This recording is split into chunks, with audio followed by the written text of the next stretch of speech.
Let's be innovative. Let's challenge the norm. Let's raise the bar. Let's be the elite.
To be the best, one must beat the best. Ovals, road courses, the streets of iconic cities, race after race, the top sim racing IndyCar stars will battle it out. In sim racing, it doesn't get any better than this.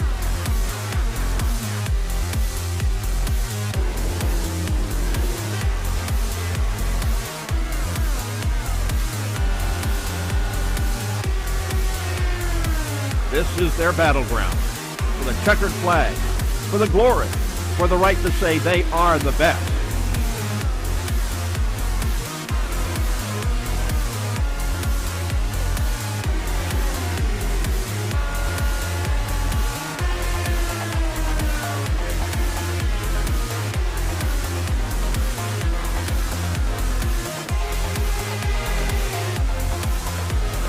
The cars and stars of the Lionheart IndyCar Series, presented by Butt Kicker, are ready to race.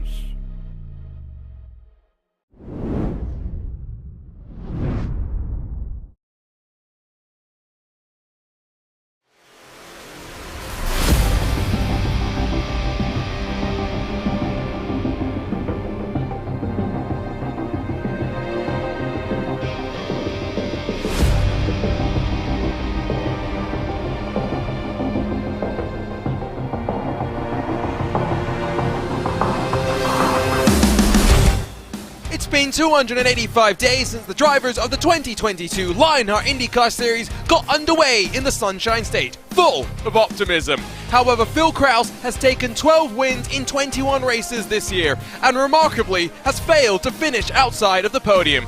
Today is his coronation, but also one final chance for the rest of the grid to beat the new king in a 500-mile high-speed thriller into the night. Welcome to Auto Club, welcome to the Gomez Sim Industries Race for the Championship presented by JewersCandy.com.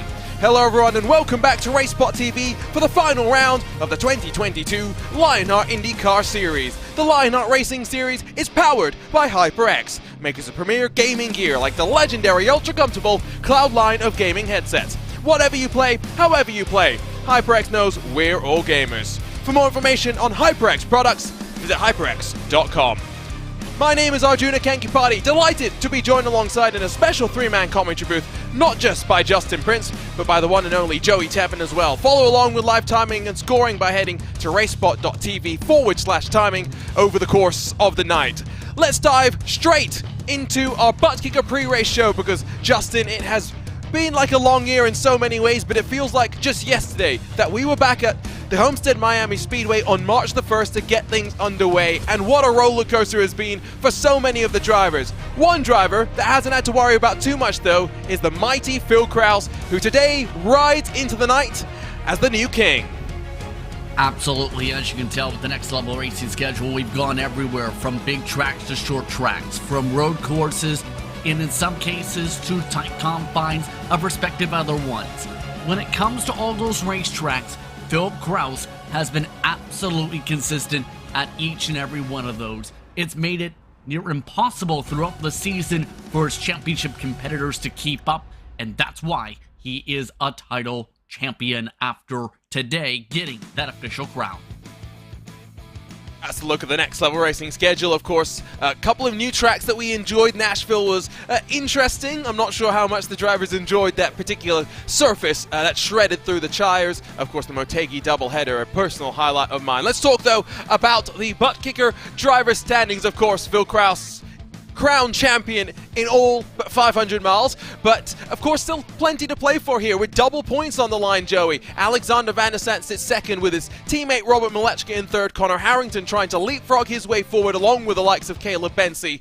In what is expected to be a high-stakes affair here with 5 and 6 wide maybe the norm, staying out of trouble and getting to the end is what these drivers must focus on. Yeah, surviving a 500-mile race is difficult enough when you do it at a place like Indianapolis or a place like Pocono where things are generally more single-filed out. This is going to be 500 miles of essentially pack racing. I'm not sure we'll see 5 or 6 wide, maybe at the finish, but we're going to see quite a bit of 3 wide, quite a bit of 2 wide action. It might look like a pace lap in the mid-stages of the race. It's going to be all about surviving with those double points, especially when you're like Andrew Marquez and Josh Chin, for example. There's 1 point between you two. You just need to finish ahead of your fellow drivers, and you'll have a shot. Of course, notably, Justin, very quickly, just to finish our look at the driver standings, Adam Blocker, not even in the top 10. Our outgoing champion, yes, has been missing for large parts of the second half of the season, but it was fair to say that even in the first half, Phil Krause was really putting the pressure onto Adam Blocker while he ran away with the points lead. Yeah, it's, to say the very least, been a dominant campaign for Krause. But of course, Adam Block, remember having plenty of trouble with his real-world commitments when it comes to the IndyCar scene and keeping up with those respective commitments. When he's been on the track, I will say, when it comes to Adam Blocker, he has been consistent. 4 of the victories Krause didn't get went to Blocker. He's 11th in those points. Here's a look at the HyperX Team Championship. Another championship wrapped up, and that's going to be the story of all the points that we look at. Private Label Team Hype have dominated this championship now for going on 2 years. Powerslide Adrenaline Push, but partially with Blockers, second half of the year proving quite busy. They're going to end up over 500 points back at least, looking likely as we stand right now. Powerslide Ignition jumping in front of Synergy Motorsports Silver with still 1 race to go. Close confines there, of course. Drivers paired up in teams of 3, so track that over the course of the next couple of hours. A look at the rookie standings powered by Butt Kicker, of course, another championship that's already wrapped up, but we've got a strong rookie class still to talk about. Of course, not just the top 3 that run, of course, in the Drivers' Championship top 3 as well, but Joey, the likes of Matthias Kraus have had a fantastic second half of the year, and we're looking for the Ascari Autosports duo to be rejoined by Barrett Rolfe and maybe look to be fighting towards the front. You can't really count any of these drivers out. This is why we come to Fontana for the final race. The championships might be wrapped up. The rookie championship is wrapped up. The overall championship is wrapped up. The team's championship is wrapped up. But every single one of these drivers is still looking at this race as sort of a great equalizer and a chance for somebody like Kite Bommersbach or Matthias Kraus or anybody who hasn't gotten a win yet to finally take their first win in the last race of the season. Talk quickly about the Gomez Sim Industry Series details as we head into the final round of the 10th season of this Lionheart IndyCar Series. It's still only the 9th year of the Lionheart Racing Series. We campaigned the latest American open wheel machine, the Dallara IR18, using custom fixed setup built by RaceSpot's own Andrew Kinsella for the very final time in the series history. Drivers will have the front and rear anti-roll bars as well as the weight jackers to play with to fine-tune their car over the course of the fuel run. Cash and prizes totaling up to over $10,000 with our series champion Phil Krause walking away with the Gomez Sim Industries Formula Pro Elite rim as well as a next level racing GT track cockpit. Of course, one new champion to be crowned, another one will regain their championship in all but a couple of hours. Now talking about the Moser Racing event details as we land back up at the traditional season finale in the Golden State. Starting on the front row has seen drivers reach HyperX victory lane in 3 of the previous races. But JP, we know this is a track where it's going to go all the way down to the wire, including just a couple of years ago, the 5th closest finish in series history, just over a 100th of a second. Finishes can be extremely tight at this racetrack, to say the very least. Lead changes can be very common. We've seen that in Season 9, back with 46 of them. But don't forget, if you have the right strategy, you can cut through the pack. In the past, Adam Blocker, back in Season 7, funnily enough, went from 32nd to victory lane. So it's about choosing the right strategy, making your way through the pack, keeping it clean, surviving all 500 miles, 250 laps, on the docket. The question is, can drivers do it?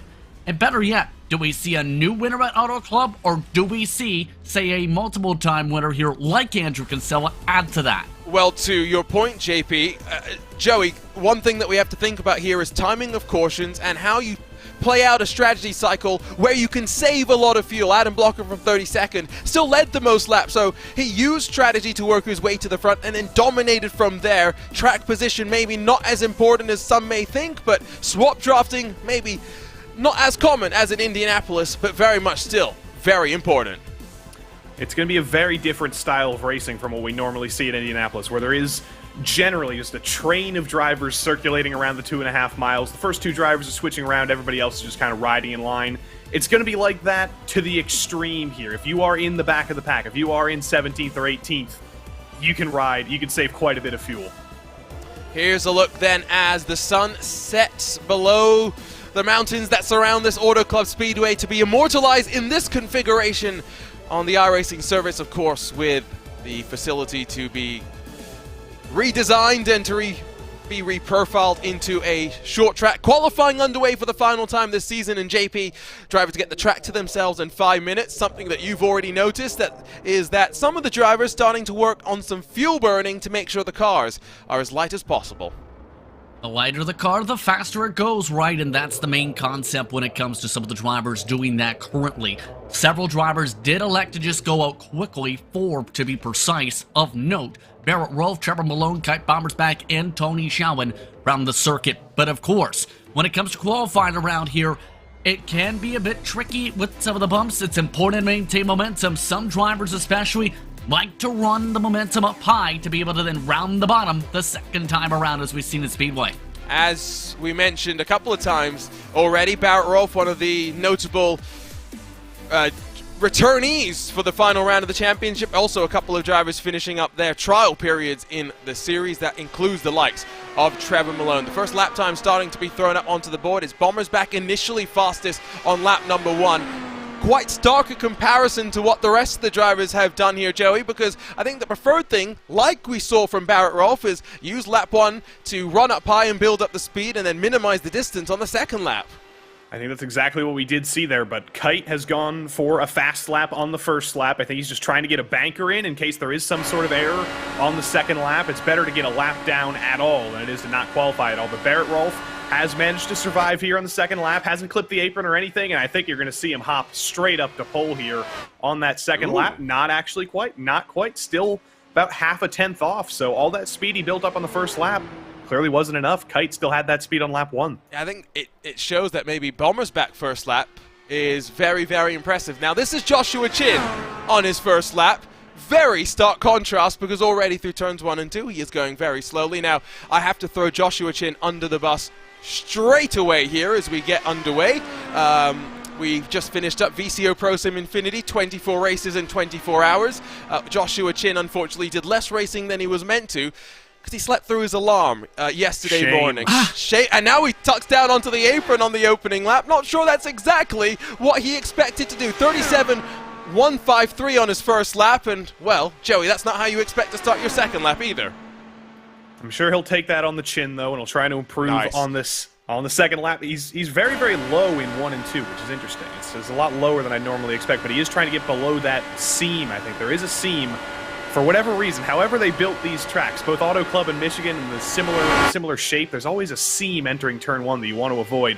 But here comes Chin. Now he's on the apron. No loose moment down there. 32.675. Oh, it's pole position by just 200. And notice that Marquez, Harrington, Musselman, Branch, and all of these drivers going significantly slower on lap number 1. I think what we're seeing here, JP, is the potential to conserve tires and then light them up on that second lap.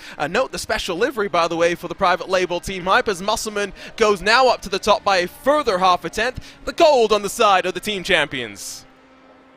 You'd already starting the celebrations, but you are right in that regard. A lot of drivers have picked up where if you're saving a little bit of tire for the first half, if not 3/4 of the run, you can go a little bit faster potentially on the second lap.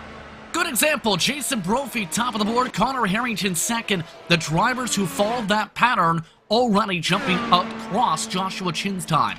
So Jason Brophy now the benchmarker as Adam Blocker winds to the line. The final race that he'll run as number 1 at least for another 12 months. It's a 32.626. It's only good enough for 5th position. What does Van der Sant do? 7th for him, a year on from his debut in this series at this track.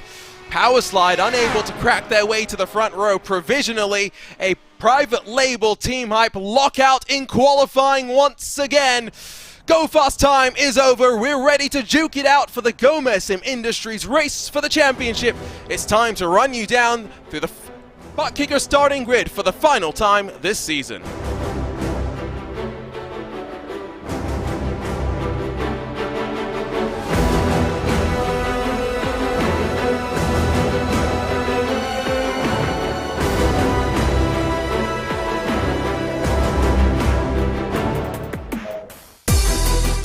It is Jason Brophy that racks up pole position number 2 in his Lionheart IndyCar Series career. He'll line up alongside his teammate, Connor Harrington, as the private label Team Hype look to sail off into the sunset with the team championship. Robert Malechka and AJ Musselman alongside on row number 2 with Alexis Newsom inside of the outgoing series champion, Adam Blocker.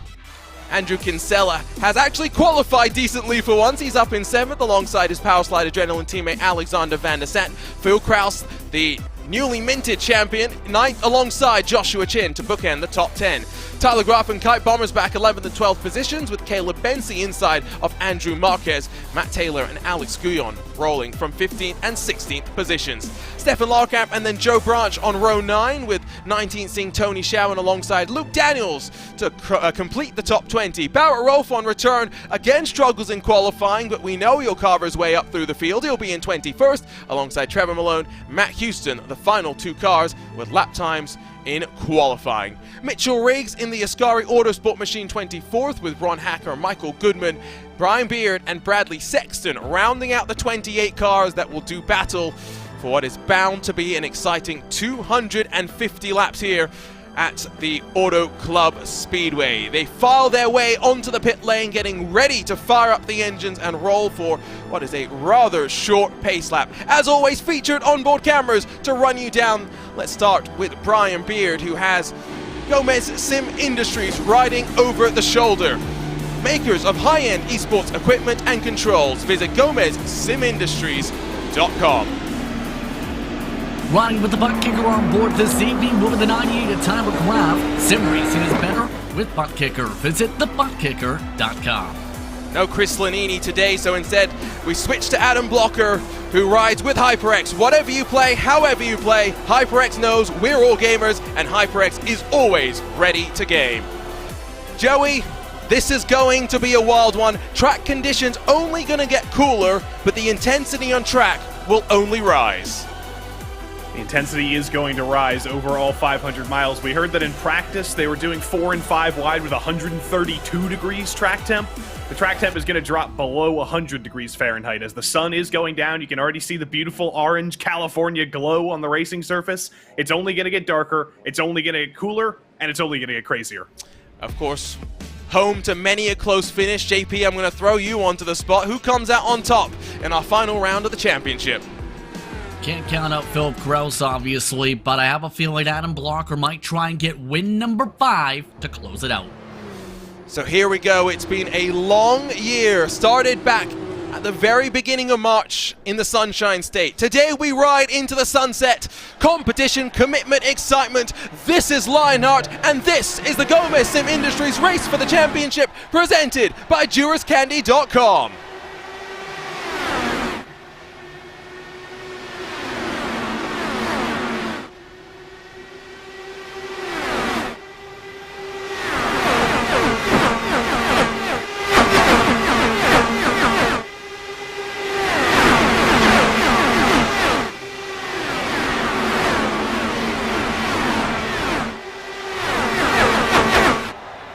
Leading at the end of lap number 1, Jason Brophy and Connor Harrington swapping back and forth, but for 250 laps the intensity will only bubble up to the surface before we duke it out on those final couple of laps on the run to the checkered flag. JP, right now all we need to do, if you're a driver, is settle into the rhythm and figure out how everyone around you is looking to race. Well, it's already clear with the leaders already in the first lap and 3/4. Private label team Hype wants to try and swap draft. Compare that to the heart of the pack where you see Alexander Vandesen a little more side by side. Some of them, if anything, want to just stay single file and ride along even in the early stages and save fuel to be able to try to extend the fuel mileage.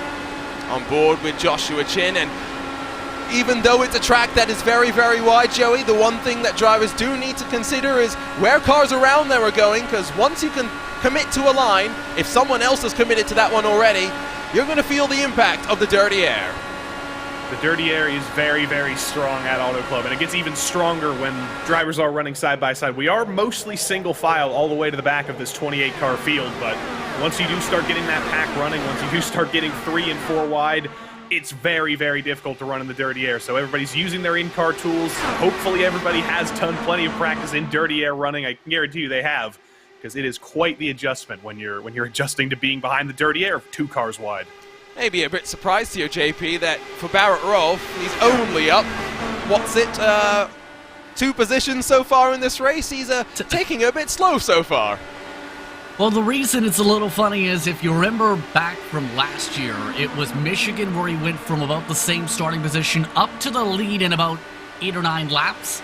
So it's a little more difficult, obviously, with Auto Club because it takes a lot of time. The bumps slow down a bit of the rapid speed you have compared to, say, the smoothest of modern-day Michigan or even the older Michigan scan on the iRacing platform.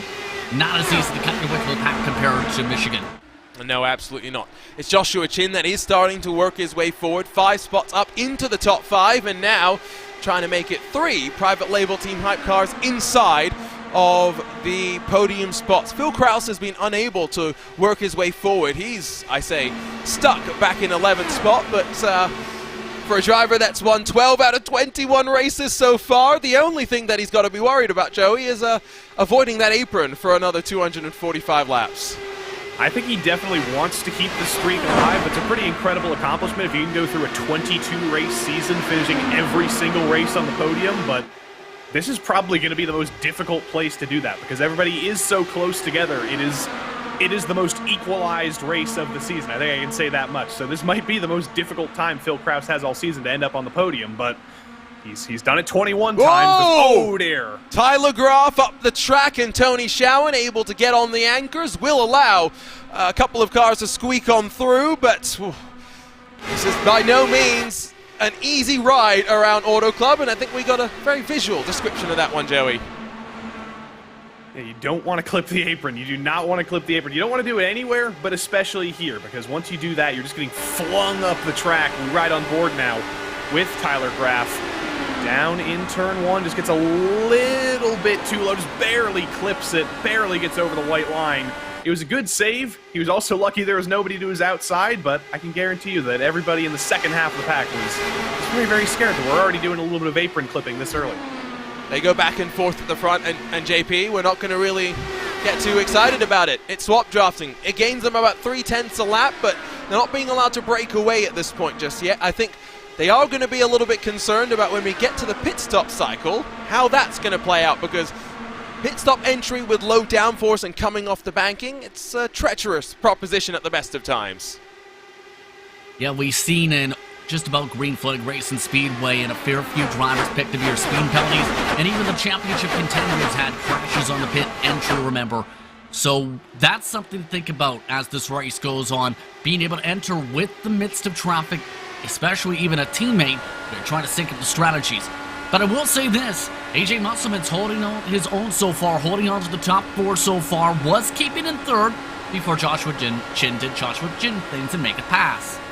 Yes, but Joshua Chin hasn't had to enter pit road just yet, which is the other thing that Joshua Chin, as always, is going to be very, very scared about. I feel very bad, but I'm definitely going to throw Joshua Chin under the bus quite a lot today, just because he did sleep through an alarm for a race. I did see in the Team Talent Discord that the reason that he slept through his alarm, Joey, is he had set his alarm volume to 14%. That's even worse when you accidentally leave your phone on silent mode. I've done that a couple times to the point where every time I go to bed now, I'm like, is my phone on silent? And every time it always is. So I'm glad I always remember that at 2 a.m. Oh, and you remember at 2 a.m.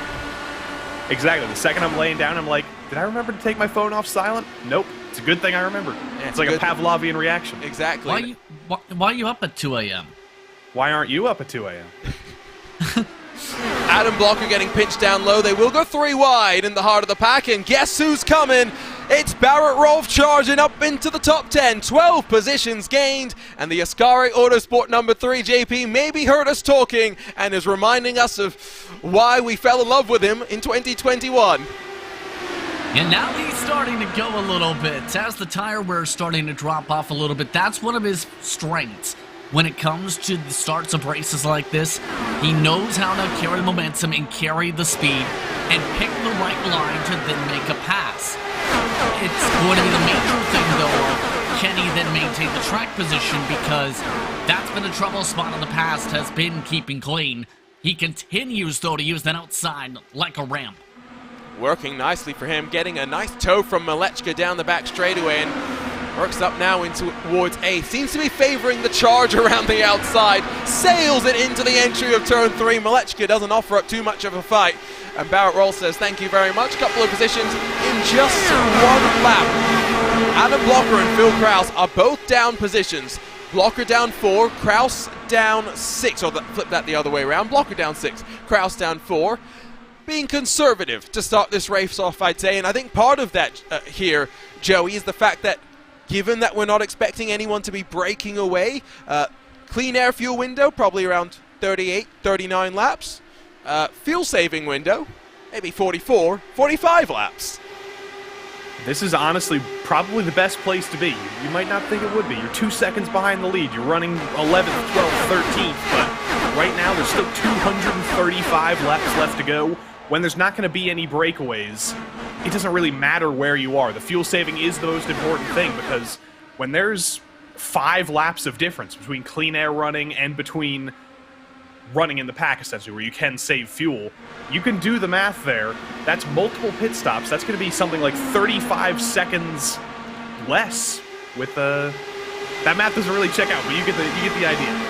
Yes, now I did want to warn you, Joey, by the way. Now that you've experienced Lewis McLeod in the coverage box, don't believe all this science stuff. Commentators are not meant to be trusted, so don't... We're not allowed to do math. Yes, well, apparently he tried to convince you of McLeod science, and, you know... Well, I believe the rule of 6, but that's not math. That's like logic. You learn that at the University of Science. I don't know about that one. That was a very sketchy rule of 6, if you ask me. If you're watching along on RaceSpotTV, hello! Still a long way to go in this race, and we are riding around for about 40 laps in these fuel windows. Let us know where you're watching from and who you're cheering for, because we're very curious exactly who is following along. Front of the field, top 5 update, Brophy, Harrington and Chin. Private label Team Hype running in line with Musselman and Bensi behind them. And now Andrew Kinsella, I did note, JP, after his fantastic qualifying performance by his standards, has dropped down back to a 21st position. I think voluntarily trying to stay out of trouble. Possibly, maybe also with the fuel. And notice he is a little bit slower down the straightaways compared to some of his competitors. They're reaching about 232 max. Around some of the same spots, he's about 3 miles an hour off, and that can be about a couple tenths of a second alone at this racetrack. So in some of these cases, drivers are saying absolutely, may as well let the race settle itself out, be patient, because you need to be at the end of the race to have a shot at winning the race, right? I mean, I hope so, but based on some of the driving standards that we saw in VCO Pro Sim Infinity, I don't think everyone really appreciated that rule of racing. So 28 cars split by 5.6 seconds. It's going to be like this for the vast majority of the racing, and as Alexander Van der Sant has to almost slide his way down low to avoid ramping back up into Alex Guyon as they went 3 wide down back straightaway. I think one thing that we always talk about with the best sim racers, Joey, is how calm they can truly be, even in the midst of a battle like this. It is remarkable. If we had any on boards with some of these drivers, we saw it in VCO Infinity, especially a couple of days ago, with every driver. They're just chill, you know. 3-car wreck on lap 1 from pole. Who cares? Get back in the game. That's what being a pro is all about. If I was in this pack right now, I would be sweating. I would probably be in a Barrett Rolfe situation. That's generally how these races go. When I'm in an Indy fixed race, I'm just driving my way forward, pushing my way forward, and then suddenly everything falls apart later on in the stint. But I don't think anybody's sweating just yet. It's still very, very early days, and we're barely even halfway through this first stint. I definitely don't think we are going to be seeing too many people sweating just because of this. Track conditions. I mean, yes, it's nice in the evening in California, but I mean, Justin, by no means is it sweltering, and this is pretty ideal conditions, you'd have to say, for racing here at Fontana. Those track conditions for the track temp actually went down a bit from qualifying, I did notice, so that's something to think about as the lights turn on, as it gets to nighttime. Those temperatures likely to drop down, in turn dropping the track temperature, adding a little bit more grip and potentially more speed. Potentially may tighten things up. We'll have to watch as the race goes on how a lot of these drivers adjust with the in-car tools, especially as we make our way through these runs. And Barrett Rolfe has made his way to 4th. 17 positions gained. Welcome to the Barrett Rolfe show, Joey. Welcome to Lionheart. Barrett Rolfe is after my own heart. It's just full push, drive your way forward. Not really thinking about, saving fuel or doing what Blocker and Kraus are doing, just riding in the middle of the pack, saving fuel or whatever. The moves are there. The opportunities are there. You know what? Why not go for them? Get some track position, keep driving your way forward, and if it comes back to bite you and those tires are suffering at the end of the stint, so be it. But right now, you're having quite a bit of fun. You're putting on a show. Track conditions, Joey does want to point out, because he doesn't believe in Celsius in the better metric unit. 32 Celsius, about 90 degrees Fahrenheit, which, to be fair, is a little bit more realistic than some of the other track conditions that sometimes you used to see at Auto Club, where basically no matter what you did, it would be 65 degrees Fahrenheit track conditions. So a little bit warmer than that. Barrett Rolfe now goes to work on Joshua Chin, continuing to ride that upper groove, but as he works more and more forward, to Joey's point, JP, maybe Barrett Rolfe does have to start thinking, okay, I've got track position now, let me see what I can do about fuel saving. One thing you can do, it's not just about lifting and coasting in this IR18, you do have fuel maps that you can play with that will help you out quite a bit as well. Yeah, that's going to be something to keep it on if we see Barrett Rolfe start to play with those maps. He did have to lift a little bit, you just seen in 3 and 4 with the aero wash, since Joshua Chin chose his line. But it doesn't seem like he's necessarily switched to that quite yet. Seems like he's more concerned about the charge still to be able to try and, at the very least, get up to the leaders. And then maybe think from there. The tough thing's going to be that puts him behind the 8-ball where he'll have to play a little bit with the fuel mats maybe later on in the race with the chance of the strategies. Meanwhile, his teammate, Kite Bomber's back, Mitchell Riggs, embroiled in a fight for 13th place. Bomber's back on the back of Adam Blocker, but then Mitchell Riggs still has Josh Chin and Phil Kraus behind him. Now, Barrett Rolfe, I do think, has sailed past Joshua Chin, who didn't put up too much of a fight. Still very early stages, as we're only about 10 laps away from getting into the fuel window. And if we went green from here, which is not a totally unrealistic thing to think about with a race here at Auto Club. We did it back in Season 3 of the Lionheart IndyCar Series, Joe. We still got 2 hours of racing like this, and I think Jason Brophy says, well, if Barrett Rolfe wants to be at the front, Barrett Rolfe can be at the front. That's exactly what Barrett Rolfe wants right now, and he hasn't fallen off yet. There's still about 13 laps left in this stint. There might be less for him because he's not leading the race, but he's also not saving any fuel because every single lap he is just sending it to the outside, getting out of the dirty air. He's full throttle, building up extra speed. He's using up just as much fuel as the race leader. So I think him and Connor Harrington are basically on the same strategy right now fuel-wise. If anything, Barrett-Rolf might be worse because Harrington's been able to save a little bit of fuel doing the switchback with Brophy. Barrett's trying to go for the lead. He's peeked to the outside a couple of times, but is this going to be it in turn 1? Nope, still can't build the momentum up, but I think he's going to get a good run into turn 2, and again, I don't think Harrington's going to fight it too hard if Barrett really does want the lead. It needs to be now, though, about trying to work together to swap once more, you'd have to think, but see how they link on up. Alexis Newsom, 2021 Lionheart Speedway Series champion, another one of our returning drivers, was trying to work on Caleb Bensi, but with worn tires, low line not working as well as she would have wanted, Larkamp able to work back in front of them, and now here comes Alexander Van der Sant trying to work on the factory back duo.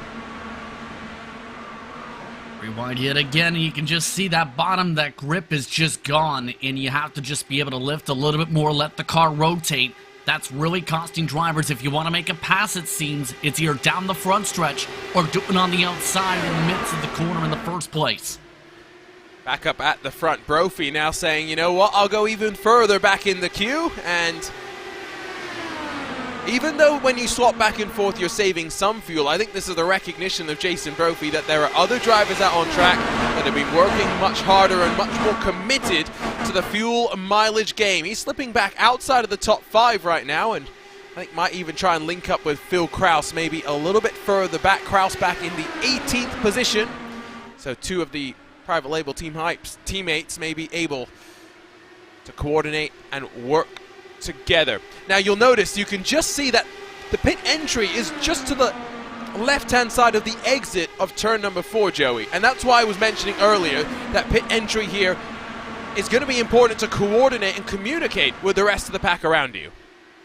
You need to communicate, because if you don't, you will get taken out. You will get a IR-18 to the rear end. So everybody will be calling out their pit entries on the radio. I can guarantee that everybody will be disciplined in that aspect. But it is still an extremely difficult pit entry, especially with the transition from the banking to the apron. There's no avoiding that. There's no pit lane, warm-up lane. There's no entry lane. There's none of that. You're just swerving hard left off of the racing surface onto the pit lane, and that's caught out many drivers in the past.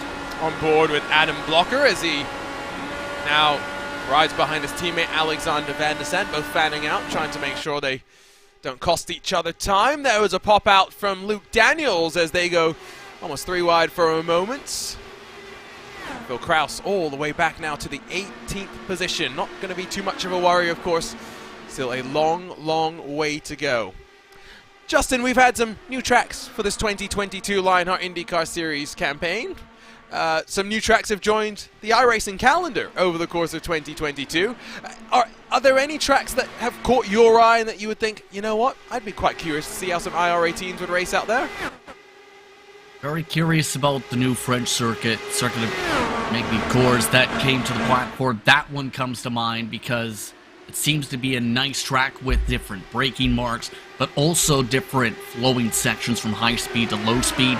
That's something that comes to mind in terms of that question.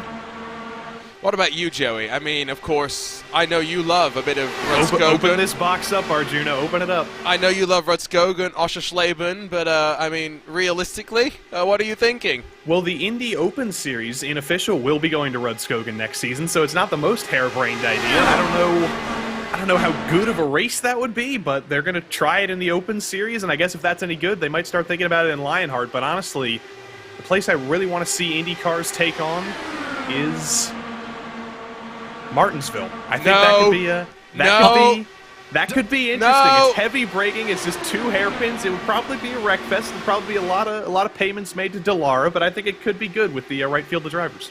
And my idea of the 24 hours of the LA Coliseum was crazy. Yeah, no, I like that too. 2 people that are not allowed to ever speak in the RaceSpotTV commentary booth ever again. Barrett is still trying at the very front of the field as the sun continues to set here. Down the back straightaway work.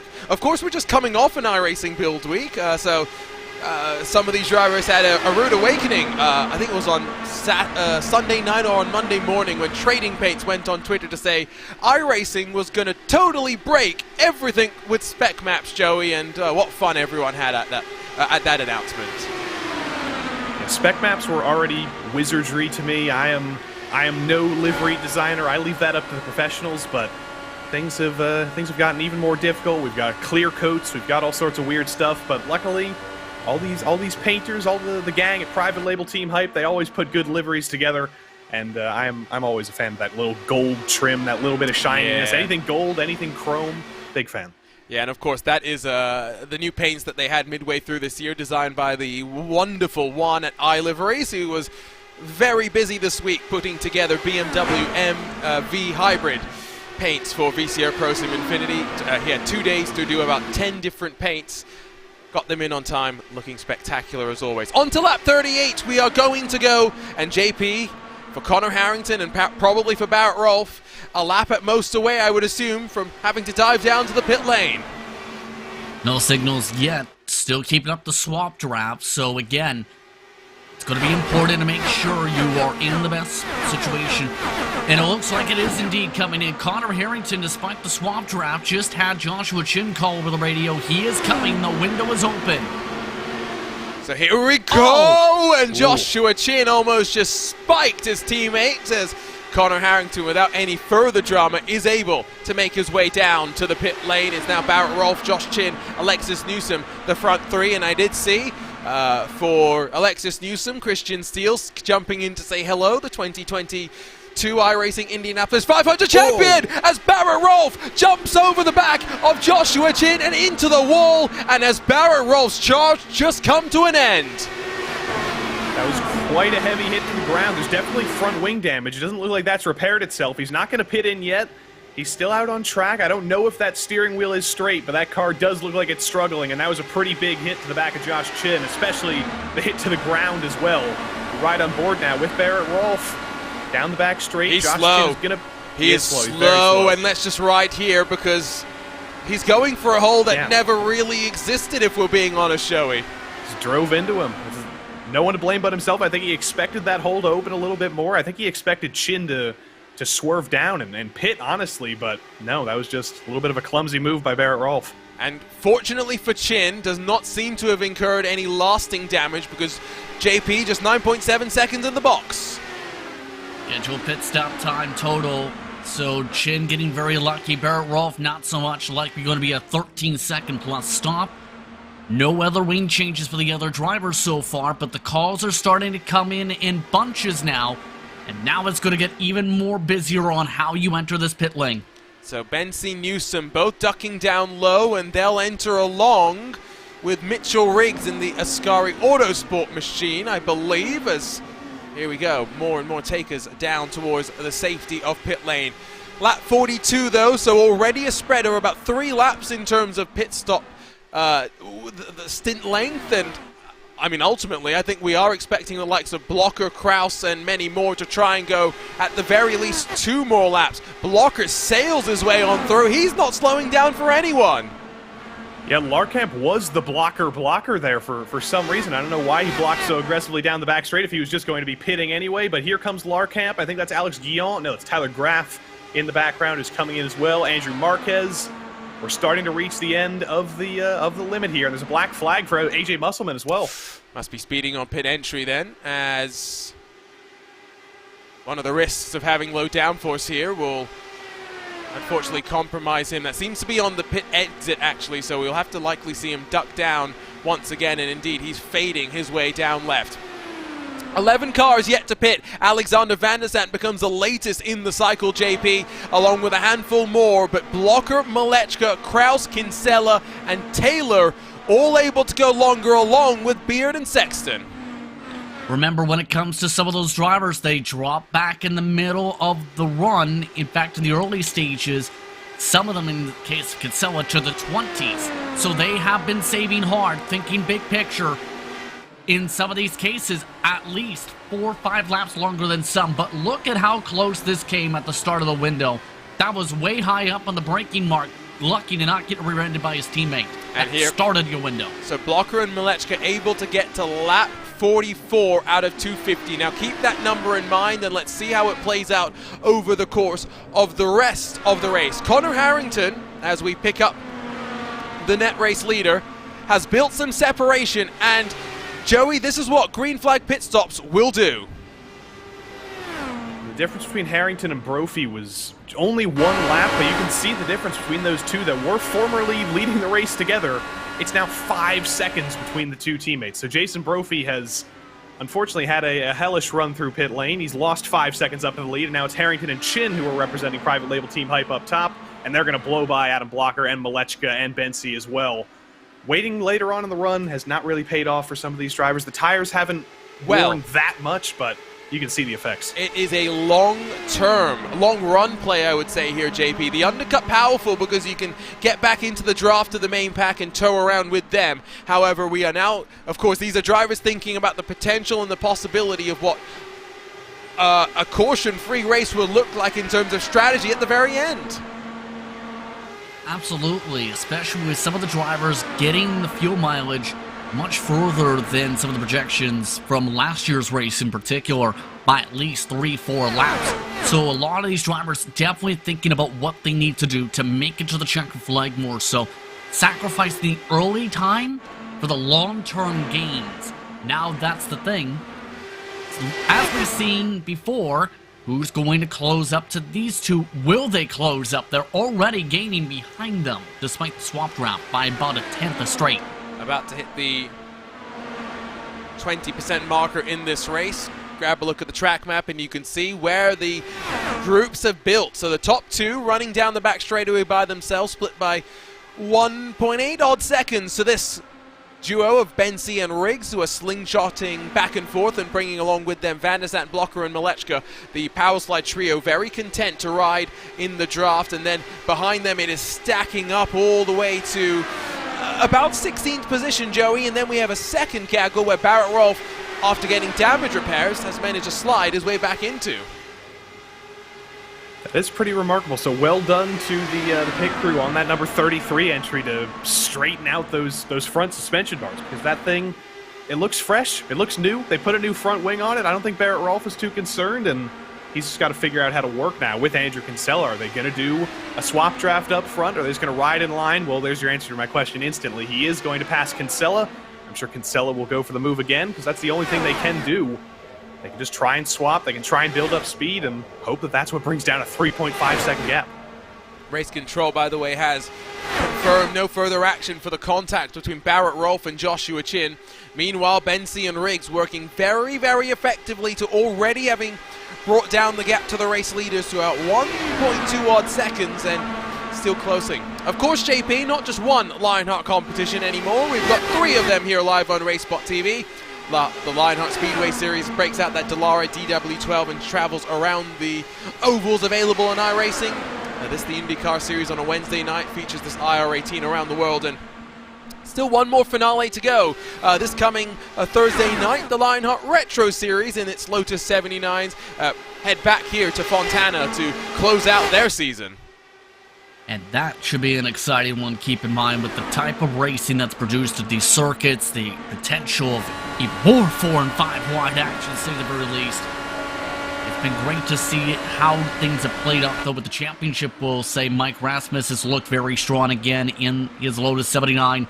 Matt Taylor having a strong chance if there's some bad luck there, which we've seen bad luck on the Speedway Series Championship, mind you, in its finale. And he might be a 2 out of 3 champion this year in series titles. True. I don't think we are expecting anything as dramatic as last year when, come the checker flag at the end of the race, we had 2 drivers tied on points, tied on victories, and I think we had to go back to the count back on second place finishes before we could determine if Aaron Morgan or Matt Taylor was going to be crowned the series champion. So, yes, hopefully a little less confusing a championship situation this time around. Starting to pack back up once again, but only this time with 16 cars. Kinsella and Rolfe have been unable to figure out how to work together here, Joey. The gap growing to 4.5 seconds. Well, Mitchell Riggs almost just Barrett Rolfe himself down the back straight with Caleb Bensi. They were not leaving each other much room at all there, but it doesn't really matter. They have brought that gap down. It's about a second of Chin and Harrington, so this lead pack will expand from the 2-car pack to a 1, 2, 3, 4, 5, 6, 7, 8, 9, 10. Okay, so the Lewis McGlade rule of 6 does not apply here at all, but he said it only applied to the IRO4, so it can't apply here. Lewis McGlade is just making up stuff. Lewis McGlade also doesn't believe in the commentator's curse, which is how you know he's wrong. Around the outside, Mitchell Riggs not going to be able to fend off Alexander Van der Sande after they went 3 wide a lap ago, and now the Power Slide trio starting to try and work their way a little bit more forward here. Putting themselves in the right place at the right time. AJ Musselman, by virtue of that speeding penalty, unfortunately, JP, not going to be enjoying the rest of this race. He is 2 laps down from your leaders. That's what happens when you make one mistake on the pit entry, or in his case, exit. A 40-second stop and hold is the penalty for speeding, so you cannot afford to make a mistake on that entry. It can cost you any chance of the win today. Interestingly enough, though, we mentioned the time lost between these two. Over the radio, Andrew Kinsella is starting to give commands to Rolf on how to swap draft. Remember, Barrett Ruff's got real-world racing experience. No swap this time. Rolf was too far out.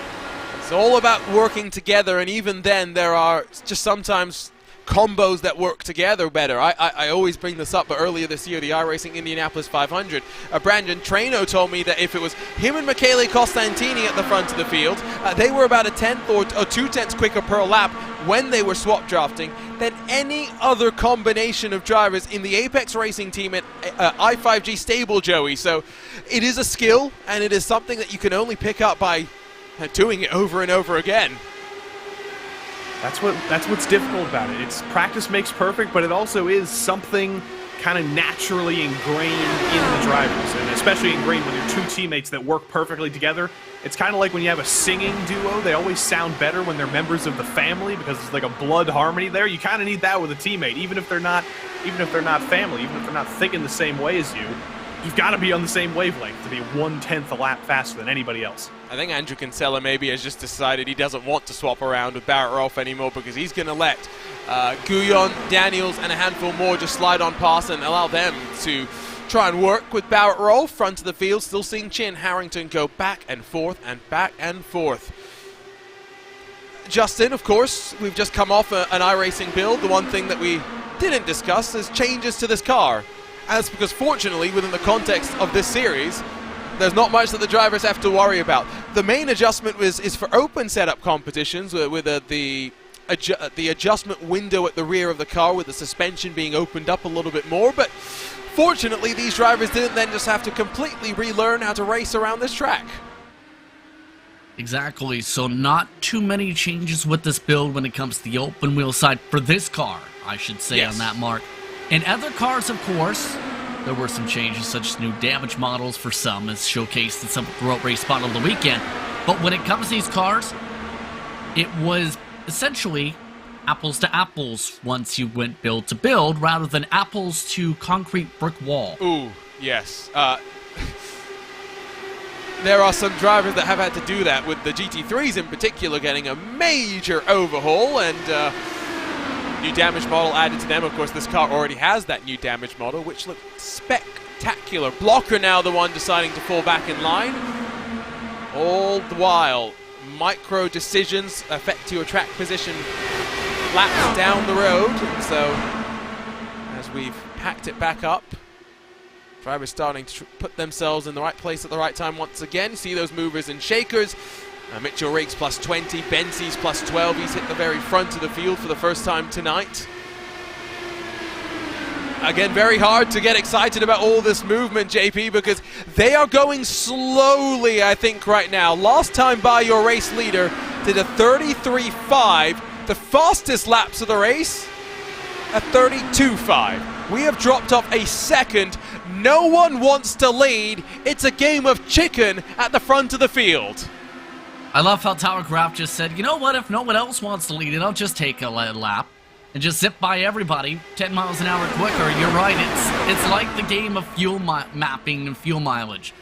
Everyone's saying, what map should I run? Should we be careful? I want to stay tucked up. And then you have Robert Muchka III saying nope and backing all the way to the back of the pack with how things are faring. So it can get a little tricky with the judgment calls here. Let's put it that way, with the distances and differences in speeds with the mileage right now being utilized. We are on board with Robert Malechka III as he runs in the 15th spot. Now you'll see on the steering wheel there's a handful of numbers that you can see as we break out our handy little yellow pen tool. You have a telestrator? Oh, I have a telestrator. That's the one that would tell you what your fuel number is. Now, unfortunately, in the interest of fairness, we can't see the numbers because the number's directly opposite here. I'm going to continue breaking out my telestrator because it's too much fun. These ones. This is just a flex. Those are your anti-roll bars. This is your weight jacker. These are all the adjustments that the drivers have, Joey. I've been asking for a telestrator for months. I haven't got one, and then Arjuna breaks out the darn red pen. I feel like I've been shot over here. But that is exactly right. There are many, many tools you can work with. You are going to be watching that fuel number. I don't know if you're going to be in the highest fuel map possible. I don't know if we're in fuel map 8 running right now necessarily, because that would be very, very slow. But honestly, it might be possible to run a map 8 right now and stick in this draft. That's how slow everybody is going. You say that, Joey. Have you ever made the cardinal mistake of racing in the IndyCar? Yes, and I have done. Okay, good. I can count on multiple fingers on the amount of restarts I've accidentally restarted in map 8. It's not a fun time. No, it is not a fun time, and it is much more common than I think people realize. We're starting to hustle a little bit more. We've got lap times dipping down below the 32s once again. I think it is Tyler Groff that is the one that has basically said, I'm not here to play those games. Follow me if you want. Don't if you don't. Yeah, Riggs already trying to switch up the line, starting to struggle, notice a little bit on the bottom side, it seems. So he's saying, you know what, I feel more comfortable up here. Unfortunately, Caleb Bensey making him a bit more uncomfortable with the dirty air. But for the most part, some of these drivers just go into their comfort zones, just continuing to ride about, knowing more pit stops coming up in about a few minutes' time, thinking big picture, stay in the pack, no mistakes, don't fall back to the 17th on backpack. 66 laps about to be in the books as you see an increasing number of cars migrating their way up onto the high line. In terms of stint length, if you're curious how much each of the drivers have done in terms of fuel so far, the highest, Connor Harrington, of course, 27. He was the first to dive down towards the pit lane, almost skewered by his teammate Joshua Chin. One of the latest, Adam Blocker, 22 laps now officially on his tank as he runs up in the 5th position. Joey, this is the type of track that unfortunately IndyCar doesn't come to anymore in terms of the type of over-racing that we have, but to be fair, it's the type of track that we raced in an era where the 3 and 4 wide was expected. You think back to some of the Texas races in 2015, and then you look at Auto Club, I think it was in 2015 as well. Scary stuff at times.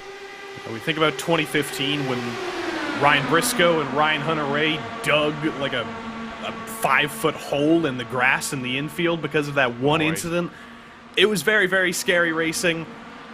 Pack racing always is terrifying, and that's the one good thing about this new aero kit. Sometimes we diss it at places like Indianapolis because it has resulted in single file racing. It's resulted in racing that's very, very difficult when you're not in the 2 lead cars of the group. But I think at Fontana, at Michigan, at tracks like this, you can put on very, very good racing, and you can get a little bit of pack craziness as well.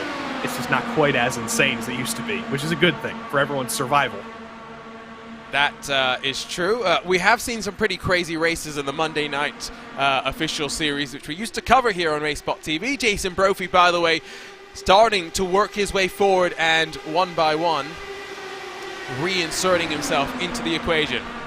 Let's talk a little bit then about our Moser Racing driver profile, JP, because it is the defending race winner, Connor Harrington. Now, into his 93rd career start, of which 58 of the previous 92 have resulted in top 10s. Very consistent, though, in terms of when he finishes. He's up in the mix for the top 5 as well. 7 wins, 7 poles, and a staple now at the front of this championship. Had a championship-worthy year last year. It's just that instead of Phil Krause, we had Adam Blocker. That was the one having a ridiculous year. Yeah, Harrington did put up a strong fight last year in almost every single race. Blocker had him on the road courses, it seemed, but Harrington was having a lot of strong runs on the oval side to try and make it tight. He's very consistent on the circuit, so we'll have to see if he's going to be able to keep it up next year, especially because, again, he's one of your championship title favorites now for the past couple years running.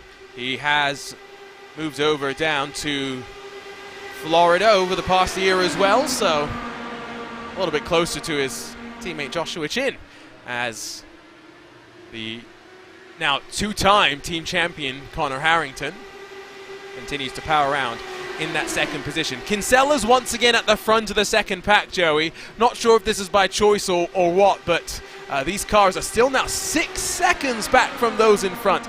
They are begging for a caution at this point in time.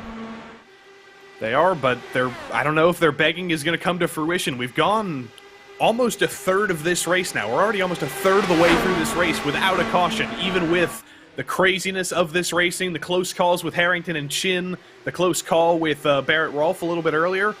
There's been nothing that really concerns me in terms of thinking about a caution coming out, but once we get into the later stages of the race, once everybody's actually racing for position and not just riding around, saving a little bit of fuel, thinking strategy, then I will start thinking more about the caution. But until then, I think the only way you're going to get a caution is if somebody kind of has a mind fart and clips the apron, or somebody wrecks into somebody coming into the pit lane. We've seen one close moment with Tyler Graf clipping the apron, so never say never is, I think, the way I would put it. It is not impossible. We've all made mistakes and lapses in judgment. Phil Kraus now working around Kite Bomber's back as he now, maybe with intent, starts to see the opportunities to place himself a little bit better heading into yet another pit stop cycle. Connor Harrington's on to lap 35 for the run. We're into almost our second green flag cycle, JP, and I go back to the first round of the championship when I think some were a bit worried about what was going to happen at the Homestead Miami Speedway. And for the first time in series history, we went caution-free in the season opener. Yeah, and that was a bit of an intriguing one where it became a race of strategy, of course, in that mark when you think back to the start of the campaign. It's where in many cases you need to be prepared in case it goes caution-free. So keep in mind that when we started off in 2021 at Homestead, it was a little bit different with some of the attrition, some of the various different newcomers back then. So it's been intriguing to see the various different waves throughout the season and seeing how drivers improve, or in some cases, try and challenge the infamous caution total records throughout the campaign. No, let's not talk about infamous caution records, especially when one of you wants us to go to Martinsville. No. Do it. No, not happening here. All we need to do is put those bumpers that they put on the indoor go-karts on these cars, and we'll be fine. You guys are terrible. You guys are just trying to be terrible, terrible influences. I'm going to make you go and watch Motegi Retro Series last year to see what happens when you're a terrible influence on the community. Justin, you know exactly what I'm talking about. You had to write the article. It was about 5 or 6 wide for the race lead, and on lap, what was it, lap 20-ish, and they wrecked? I don't even think it was lap 20. I think it might even be like lap 12 or something, and we ended up with like 7 cars left. Still not maybe the most painful race I've ever had to commentate on. That I was reminded of what that was, which was a race with just 5 cars. It went predictably, Joey. We had a 2-car fight at the front for about 30 minutes, and then one of them spun, and so we had 30 minutes of literally nothing. That sounds like some broadcasts I've been on in the past, but I think another hidden gem is the Porsche Experience Center. It's designed to be it's designed for, just driving around on your own, driving your Porsche, experiencing it there, but I think that will be a good racetrack in some small open wheel cars. Take the IR04, take the Formula V to the Porsche Experience Center, you're going to have a good time. Now, there are some off-season shenanigans that the Lionheart community will get up to. We'll talk more about that maybe in a bit. Connor Harrington will get our pit stop cycle underway, Joey. Pretty early, honestly, but I guess that is kind of expected. He was the first driver to come in the first time around. He's the first driver to come in on the second stint here. Pretty much equalized, 39 laps each, but there's still quite a few more laps for all the rest of these drivers here. Even Adam Blocker, who was the last driver to come in, Phil Kraus as well, they're only on lap number 34 of their stint, so theoretically they can go all the way to lap 88 or 89 and still be good. And it will just continue to add up. I never trust the commentators' math, so I'm not even going to try and figure out if there is the potential for a pit stop to be eliminated here. But at the I think there is. There is. We're still careful. 45 times 5 is 220. Yeah, and 30 laps, 5 extra laps. There could be 6 stops. I think Justin's math checks out too. We're gonna team up. We're gonna get calculators out. I did get a calculator. Oh, okay. So maybe a trust Justin Prince's calculator, but has Justin entered the numbers correctly? Because I made the mistake of actually breaking out a calculator, Justin, and then doing the math wrong myself. I'm not sure how the calculator would do it wrong. No. It's when you enter the numbers in, right? You like do the wrong math. You know what I mean? I kind of get what you mean. Yes, I figure. So Blocker then, maybe 8 more laps at most is what we would think, as one by one. That was a bit more aggressive on the merge off of the banking onto the apron to roll. That was Mitchell Riggs who will drop and go. And again, what did we see in the previous cycle? Undercut powerful, Justin. However, it did not allow you to break away. Yeah, if you were towards the front, the gap likely to dissipate in about 10-15 laps with the draft effect. So, while it gets you a short-term gain, long-term, we've seen some of the drivers who went for the undercut call drop back, as here comes more pit stops. We'll see how these drivers handle their entries. One a little bit hot. No speeding penalties. Jason Brophy's in, and about where I would expect, to be honest. He's been able to extend a little bit longer, of course, than Joshua Chin and Connor Harrington, and I think that was the benefit, Joey, of him dropping back quite early in the run. Yeah, we'll just say his bad run through pit lane was deliberate. It was a calculated move. He was just trying to go back further in the pack and save a little bit of fuel. So well done, Jason Brophy. It's all worked out for you, at least for the moment, but he hasn't come in yet. Here comes Steven Larkamp. Trying to minimize the distance. Yeah, minimize the distance. That's difficult sometimes, because if you're a little bit too harsh in the turn-in, that's an easy way to spin. But Larkamp does get it slowed down. Caleb Bensi earlier also had a little bit of a scary moment, but nobody's lost it on pit entry yet. It's a very, very tricky pit entry, though. It is, and I'm a bit more surprised we haven't seen more drama outside of some of the insecurity, I'd say, about some of the closeness on drivers slowing down on the banking and not having migrated down onto the apron. So here's the front of the field. It is power slide, power slide, power slide, private label team height, power slide, who continue to run around at the front. It is Phil Krause that has managed to link up with the rest of his rivals, Justin, and well, sometimes your enemy becomes your friend. Or your frenemy.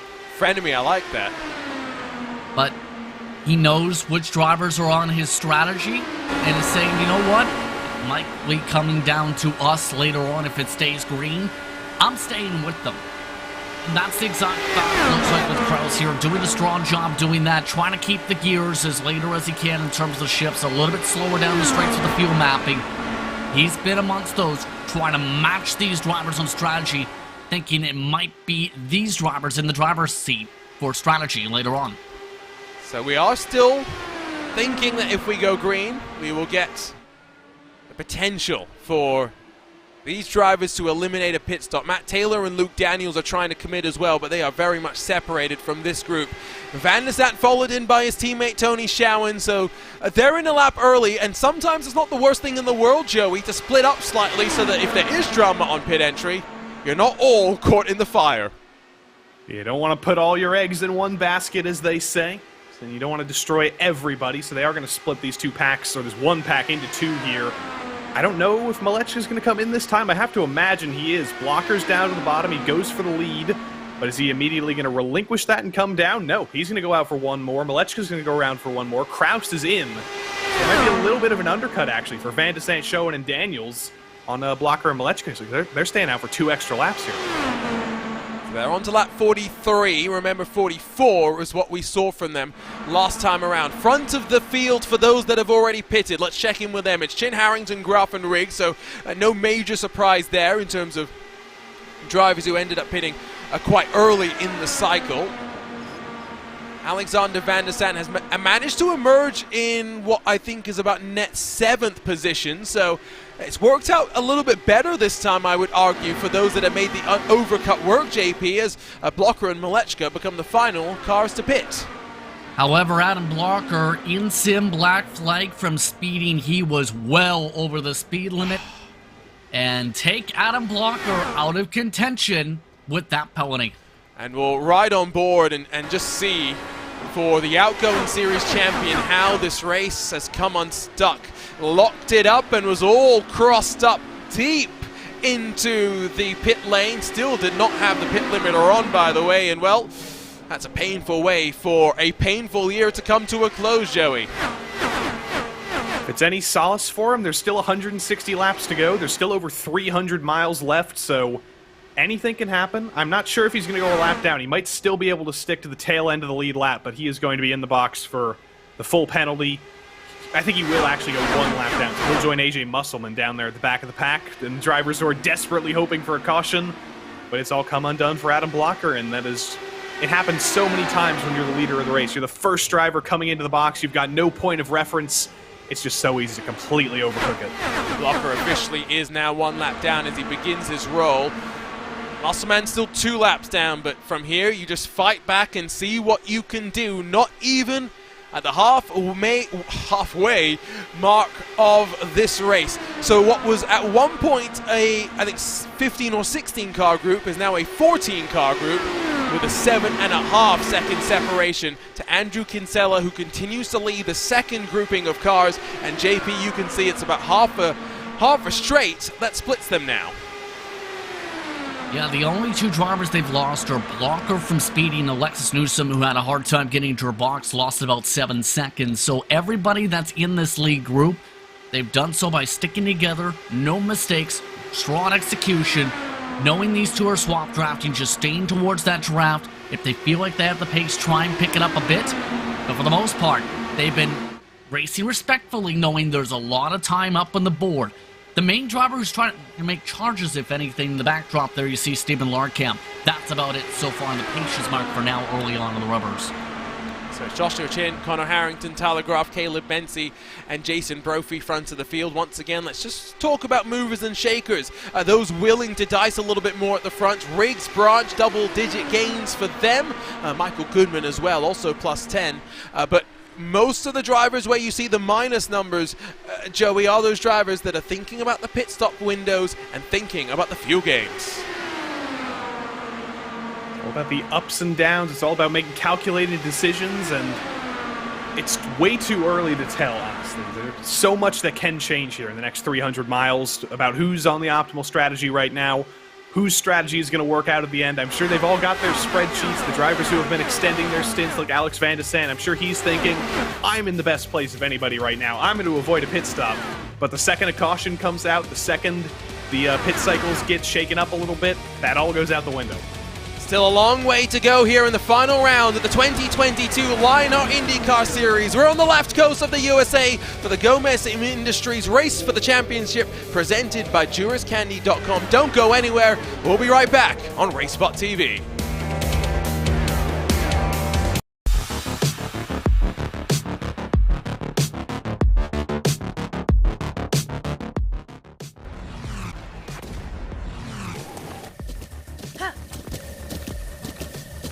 With the Butt Kicker Gamer 2, what you see and what you hear is what you feel. Butt Kicker. The future is feeling.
Welcome back along to the final round of the 2022 Lionheart IndyCar Series. It's a high-speed thriller at Fontana, California. The Gomez Sim Industries race for the championship, presented by JurasCandy.com. My name is Arjuna Kankipati. Delighted to be joined alongside in a special three-man commentary booth by the one and only Justin Prince, as well as Joey Tebbin. You can follow along with live timing and scoring by heading on over to RaceSpotTV/timing. JP, it's going to be a thriller from here, of course. We've gone caution-free so far this race. Still 15 cars involved in this leading group at the front of the field, and it's anyone's game in terms of fuel mileage as we run closer and closer to the halfway mark of the race. Slowly but surely, we make our way towards halfway. Private label Team Hype dictating the tempo for much of this race so far tonight.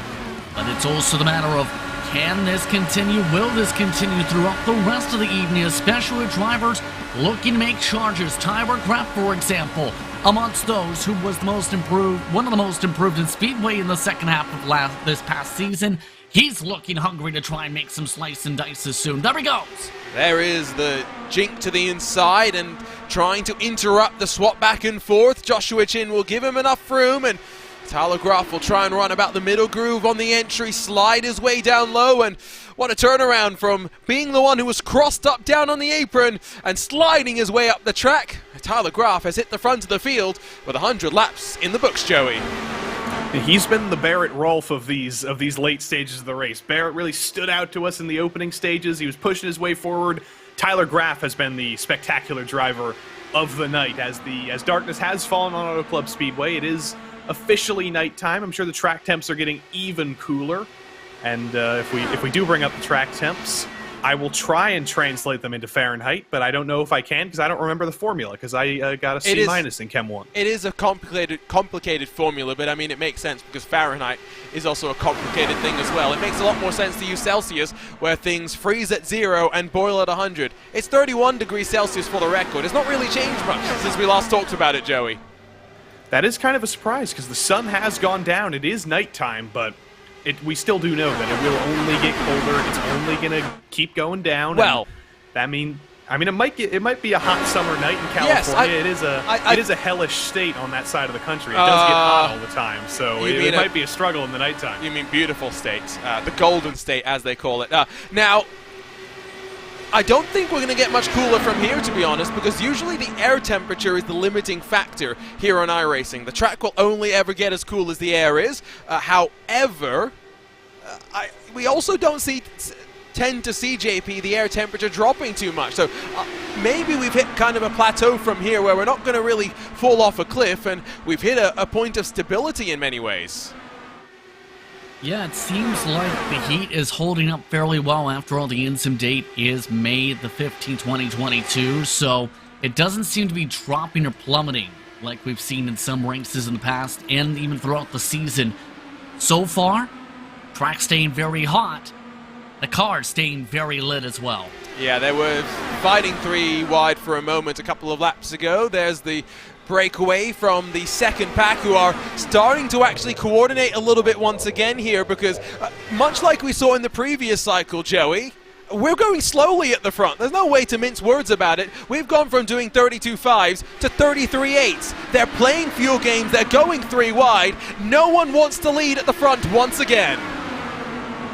Eventually, though, somebody's going to have to lead. Somebody is going to have to take that lead from Tyler Graff in the coming stints. Right now, I think Tyler Graff he's not happy to be the leader right now, but he is the driver who's just elected to say, you know what, I don't really care. I'm going to lead right now. I'm going to take this track position, and if a caution comes out, I'll be in a pretty good place.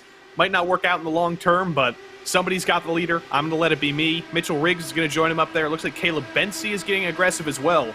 But for the likes of Chin and Harrington and Van de Sant and Kraus, some of the drivers who we'd kind of expect to be in the winning positions coming to the end of the race, they're still hanging back. It's a good sight from the flag booth, I tell you. Gap's down to 2.8. It's not going to be 14 anymore. It's going to end up being closer to 21. Give it a lap or so, JP, and my word, it's going to be a feisty 80 minutes that we've got in front of us here, because they're dicing it out like this now, and they're only going to get slower once there are more cars embroiled in the fight, I feel.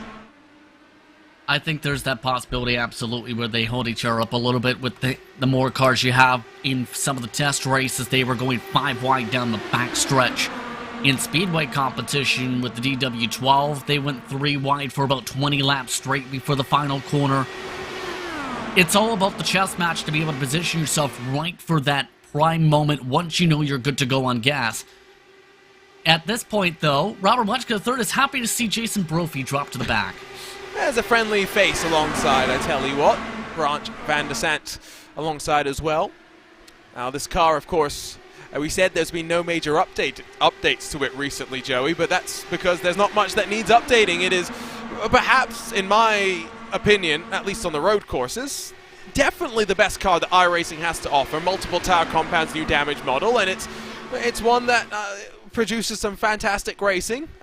Now the oval package is something that we could talk about ad nauseum. That's not such a thing, not such an issue with how the simulator is. That's more an issue with how the car races in the real world as well. Yeah, that's been the tale of IndyCar for basically every single year since this new aero kit came in 2018. The road course racing has been incredible. It's been the best road course racing IndyCar has ever had.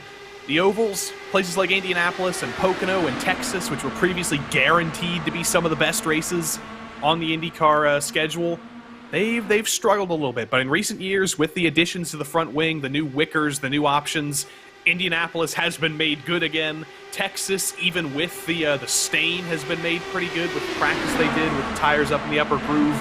So it is coming back. Hopefully it can do the same on iRacing as well. Yeah, hopefully we move forward and we see some exciting things. Of course, recent news this past week that IndyCar dropping the plans for the 2.4-litre hybrid that I think many were quite excited for. Now, the hybrid itself is not being dropped. It's just being dropped into the 2.2-litre engine that we've been enjoying for quite a while now, and the hybrid units going to be developed with assistance by the manufacturers. Chevrolet and Honda going to be part of that process, rather than the Spect Marla unit that was in, it seems like, development hell, if I can use a software development term. But those 2.2-litre V6 engines may still get some life in them by virtue of a tweaking and opening of the regulations moving forward. We'll have to wait and see, and maybe in the future we can talk about new engines alongside a new chassis. This chassis has been with us now for 10 full years. 14 is now 21 in the blink of an eye, JP.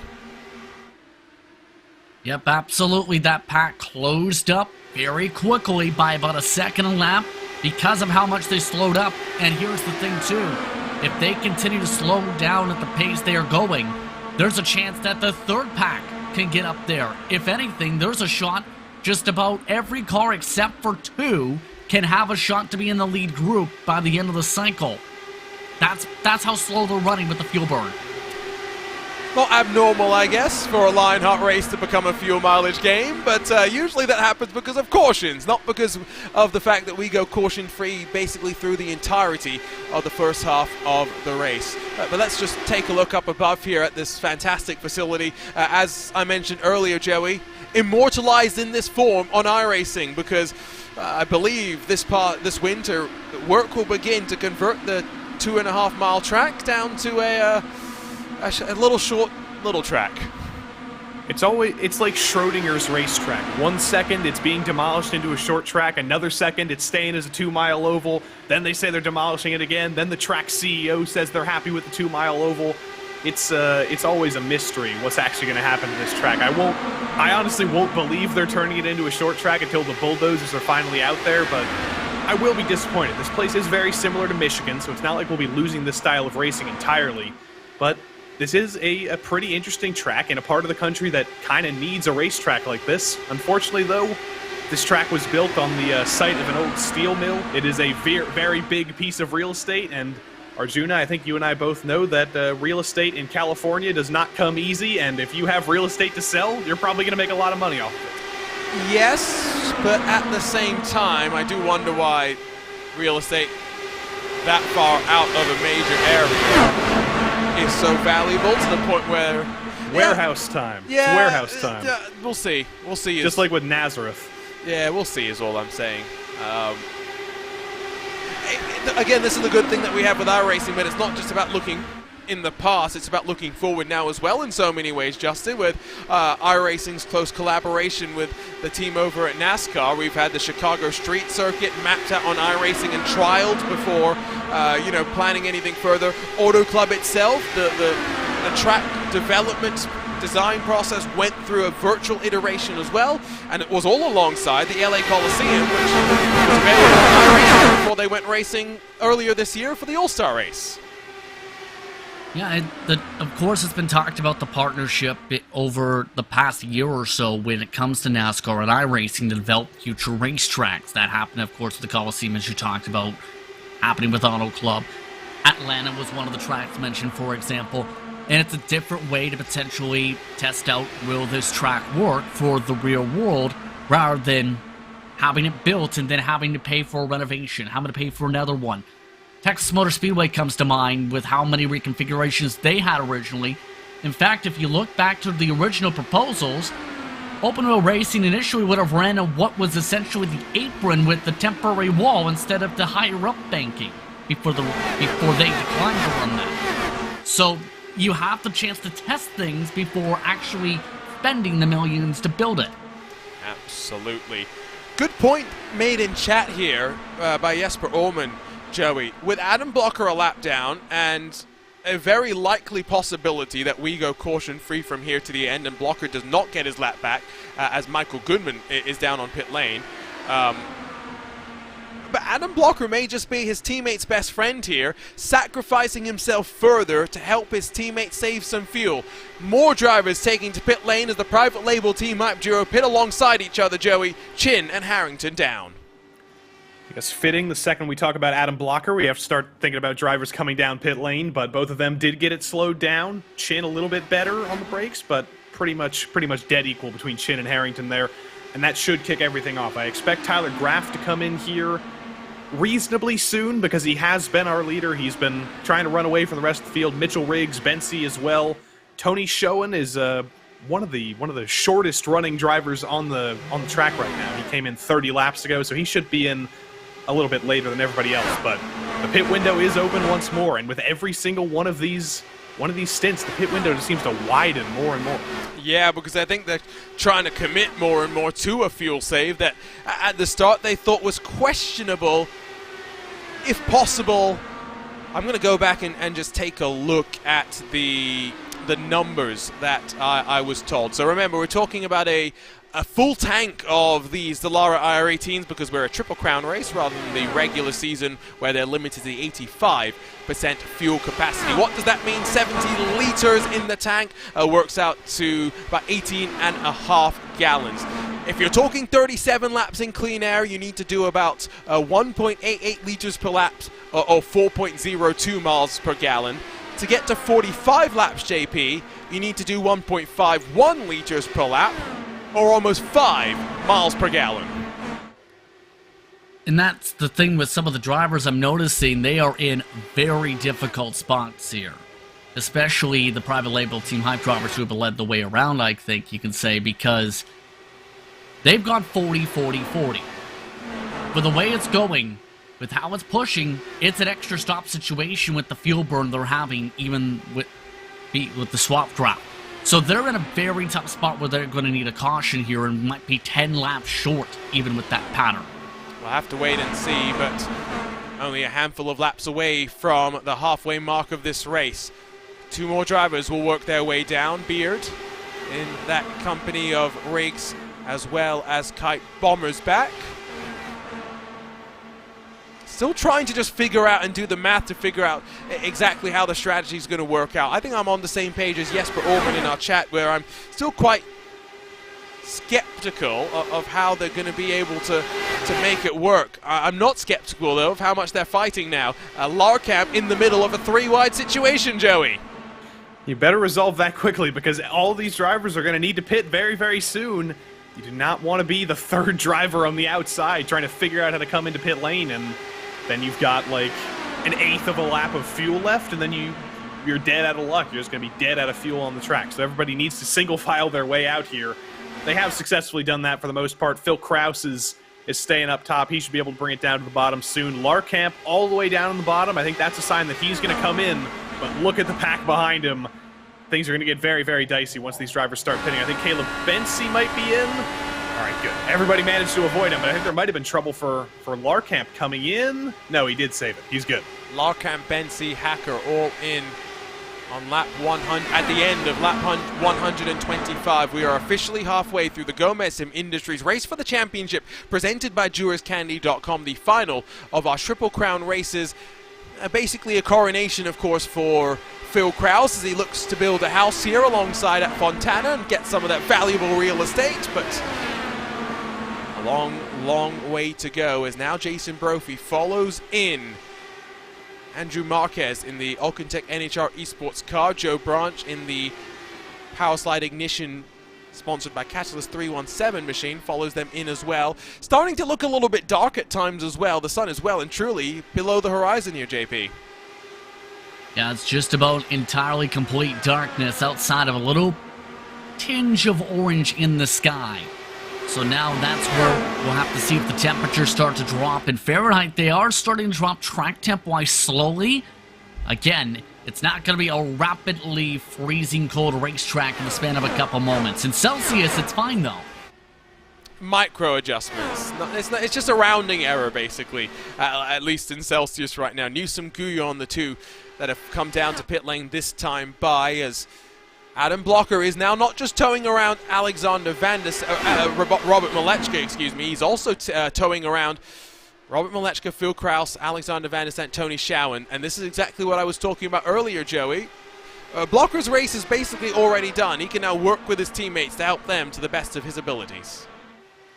He can do that, but I'm still thinking it's a little bit early. We're just barely past halfway. There's so much that can change. I don't know if Adam Blocker's going to be ready to throw away his entire race yet. There's so much that can change. There's so many drivers that could be eliminated ahead of him. There's so many opportunities for potential wave arounds. I think it might be too early for him to completely commit to being second fiddle here, but for now, he can help his teammates out for a little bit, and then he can instantly come back to pit lane. Well, so he gave a little bit of help, but not for long. He did have to run basically by himself for the entirety of the stint, so no help in the clean air, and now it will be Malechka and Van der Sant who will swap back and forth. Front of the grouping of those that have pitted, it is still Harrington, Riggs, and Graf, but Joshua Chin has dropped back, albeit slightly, into the midst of the top 10 in this gaggle, and, well, I think more significantly, it's put him in what I might term as the danger zone here, JP. Yeah, the chance for attrition can come up absolutely. It can be difficult to slash your way through the pack at some moments if you don't pick it up right. On the bright side, when it comes to Chin's case, he does have Brophy to hook up with, which might be part of the goal. They've got Krause as well, still waiting for him to come down pit lane. Alexander Van der Sant followed in by Matt Taylor as they make their trip down to the safety of the pit lane, past the halfway mark of the race. As Tony Schowen already merging back out onto track, and again, the same thing has kind of developed here, Joey, where the undercut maybe not working as well to build some separation. It's basically a constant pack at this point as, well, Phil Krause becomes the penultimate car down on the lane. It's going to be almost impossible to get any real sort of separation here.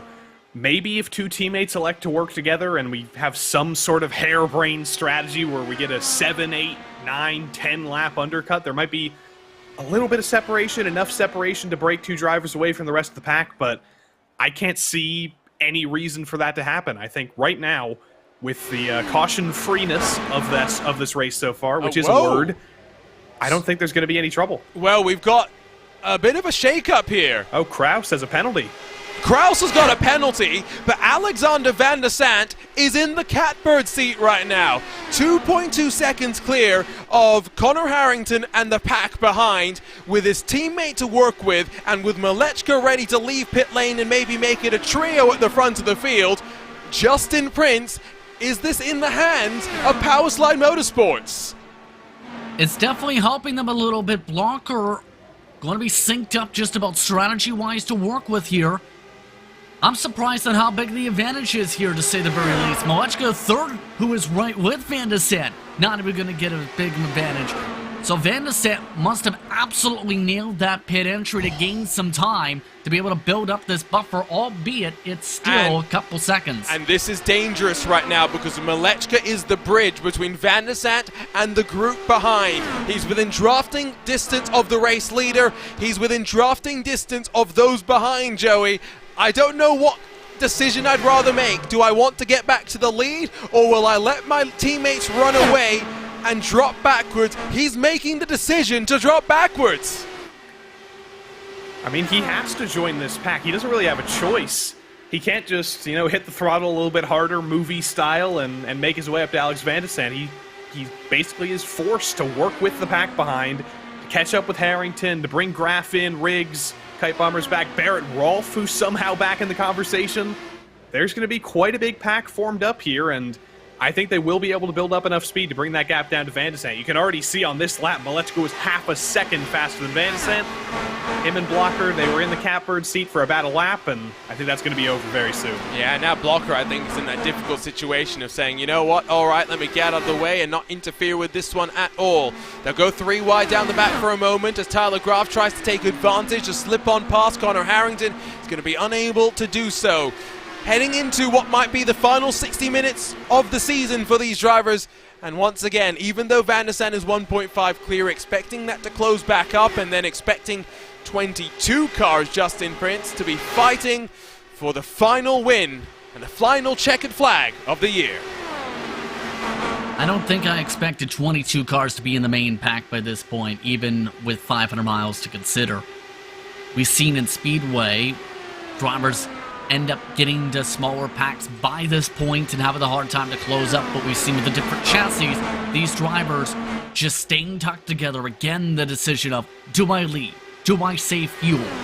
All come into play. Harrington saying, you know what, let's build the bridge. Let's completely have the bridge complete in the next minute or so. He just went full tilt to close the gap.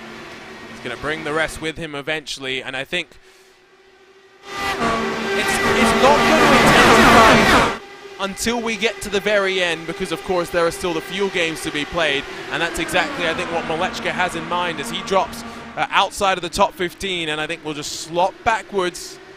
He's the one that is the furthest in the fuel saving game.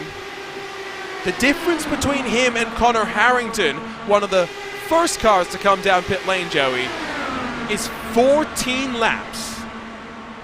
It's expanding and expanding and expanding with every single stop, and I'm doing the math again in my head. If you're doing 40 laps on a stint, that means that you're guaranteed to have a 10-lap run to the end, because you're going to do 6 40-lap stints and then a 10-lap run to the end. If Malechka has saved 14 laps of fuel, that's that 10-lap stint gone. He might have just eliminated that last splash and dash when some of the other drivers haven't been able to. Praying that the caution does not fly. I think that's what everyone cheering on the 91 will be hoping. Harrington back at the front, linked up with Alexander Van de Sant. Gap has not been bridged just yet, but within touching distance. Not too much drama to really be looking at. Now, I mentioned this is the traditional season finale, JP, but when it is the traditional season finale, it's not always at the same race distance. It's been 250 miles a couple of times, 300 a couple of times as well. It's only been in the last 3 years that we've ramped that up to 500 miles to close out the year. And remember, when it comes to a long distance like this, you have to be able to have time to prepare, but also time to plan out to be able to complete all of the mileage in the race. Of course, on the Sunday, for example, for the longer distance races throughout the campaign, which allows that more flexibility instead of, say, racing till 1 or 2 in the morning. But I will say this, when it comes to that, it's a different breed for a full mileage race compared to a 250-miler. And while it's still a lot of laps and miles in the top of your head, the thing is, when it comes to that, Arjuna, you have more time to make up for mistakes, more time to plan things out, more time to cut through the pack at a full distance compared to a half distance. Absolutely. Slightly different, given that full distance in this sort of a context just means that you spend more time bunched up with one another, but especially pertinent given some of the racing that we have seen over the course of this year. I think back to the likes of Nashville, for example, where tires were a much more significant factor. I did also touch on it at the start of the event when we were talking about our Gomez Sim Industry Series details, but today is the final day that if the drivers of this Lionheart IndyCar Series have a problem with the setups that are being used in this fixed setup competition, Joey, that they can complain to RaceSpot's own Andrew Kinsella, because after a couple of years of building 60 plus setups a year, he'll be stepping back from those responsibilities and hopefully trying to race a little bit more. I want every single driver in this field, all 27 of them, not named Andrew Kinsella. I want the 3 people in the commentary booth, and I want every single person watching on YouTube right now. You should all submit some complaints to Andrew Kinsella. Just make him do as much work as possible. Give him a full sheet of complaints to deal with, and that'll be the perfect way to send that journey off. I'm just trying to remember, does he have a Twitter account?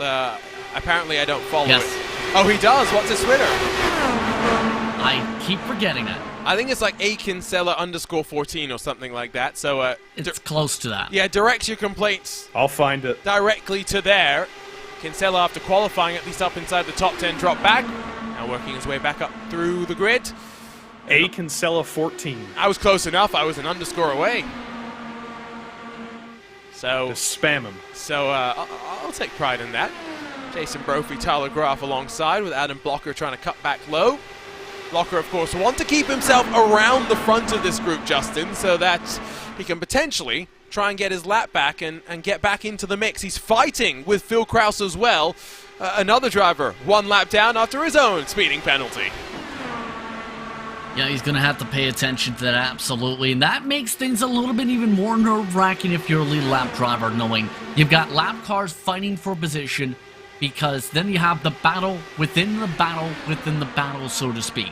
So you need to be able to plan that out properly and know what's going to end up happening. That can be tricky even when it's the midst of lap traffic. Even more tricky when it's 2 of your top drivers in the series history.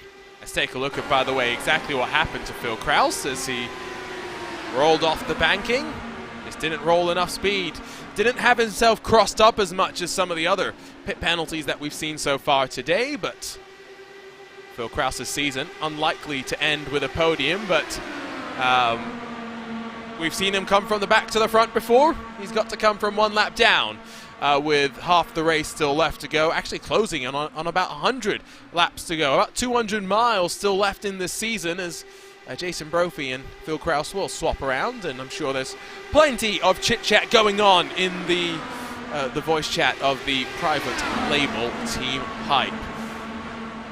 We mentioned some new content this past week, but if anyone's a Formula One fan, Joey, they can go and try out a Mercedes W13. I don't know if you get the full effect though, because unfortunately iRacing is not going to porpoise you in your sim rig. Oh, you can porpoise. There have been setups made where you can do all the porpoising you've ever wanted in the W13. Yes, but it won't porpoise you. Maybe with the power of the butt kicker, you can experience the porpoising. But I have driven it a couple times this week. I drove it at Suzuka. I drove it at Catalunya. It is a far, far more difficult experience than the W12. In the W12. Oh dear. It is going to be Jason Brophy in the Grello private label Team Hype car, but down on the infield, we might stay caution-free here. Brophy will spin it around and get it back up to speed, but just talking about the chances for him to work forward with Philip Krause, well, they come to a close in the blink of an eye.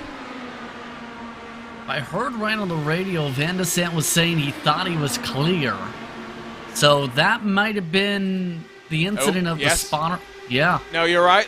Straight to the RaceSpotTV replay machine, and yellow flag is out, the first one of the day. It changes the mix, and well, there's the chop down from Van de Sant. I don't think it gets much more blatant than that, but I'm not sure why the caution has come out. I think it was Brophy. It was Brophy coming up on the racetrack, guys. So it was a very late caution in the timing of it. But now, throw those fuel games out and shake up your expectations. 45 laps is the fuel window or so. And we're in for about a 100-lap shootout potentially here, Joey. Yeah, you say fuel games are out the window, but now we have more interesting fuel games to play with. It's going to be a very, very, very difficult job to extend 10 extra laps to be able to do what will likely be 90 laps to the end. You're going to need to be able to stretch to lap number 45. That's going to be a very, very difficult task, but everybody's going to be going for it. Some drivers might just decide to push flat out the second we go green again and just take the L, take that splash and dash at the end, but there's going to be a lot of drivers saving. Plenty of drama now still left in this one, and Justin Prince, it all started with Alexander Van der Sant's little brush and dart down inside that claimed Jason Brophy. Yeah, and essentially, remember that you see that with the tire, just Van der Sant thought he had the command of being clear. Brophy gets slid all the way into the grass. Ends up taking him the full lap to get out of the grass. You see Van der Sant again, just trying to fall down to the bottom line for the draft. Didn't realize he was down there, and down he goes. See if we can. Now, I'm interested to see what happens after that when he's trying to get back on the track. Yeah. He's on the grass, the transition onto the asphalt. Oh, that! Oh, my days! Because it was right in front of the field. Well, to be fair, that caution flag should have come out a lot earlier there, thanks to the iRacing system.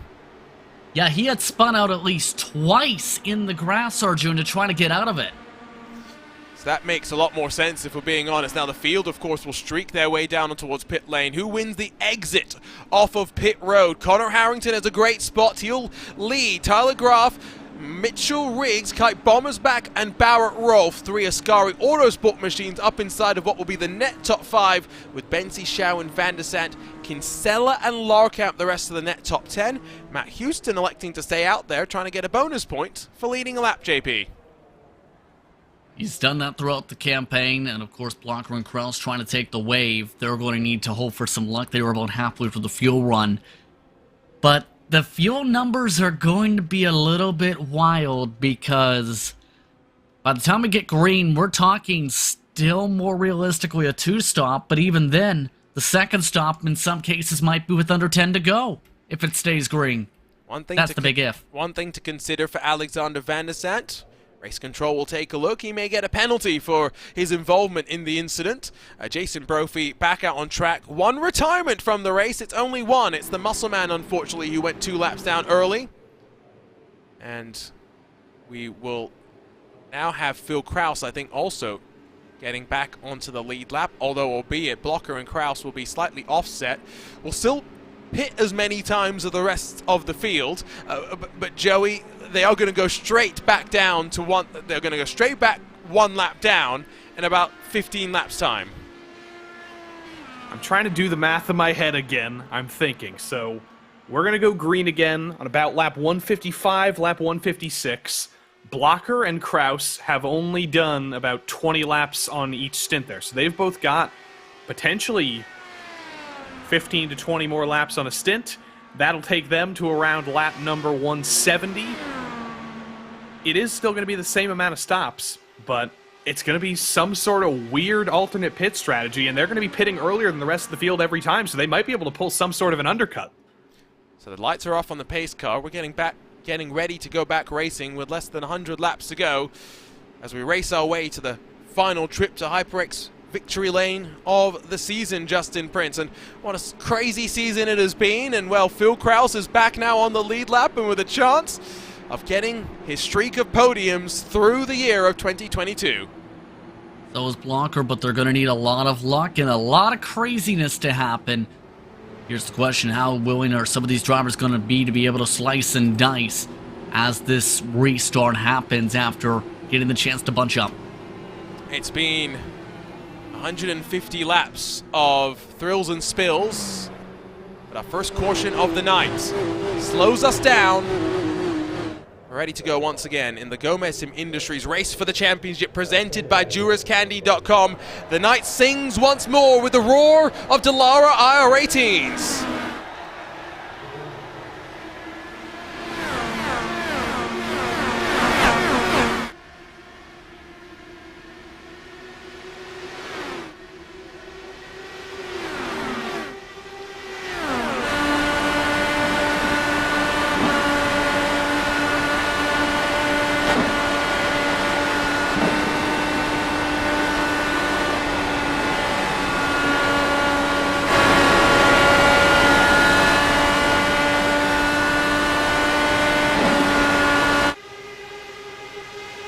Alexander Van der Sant gets a penalty for his part in the incident. He's down on pit lane.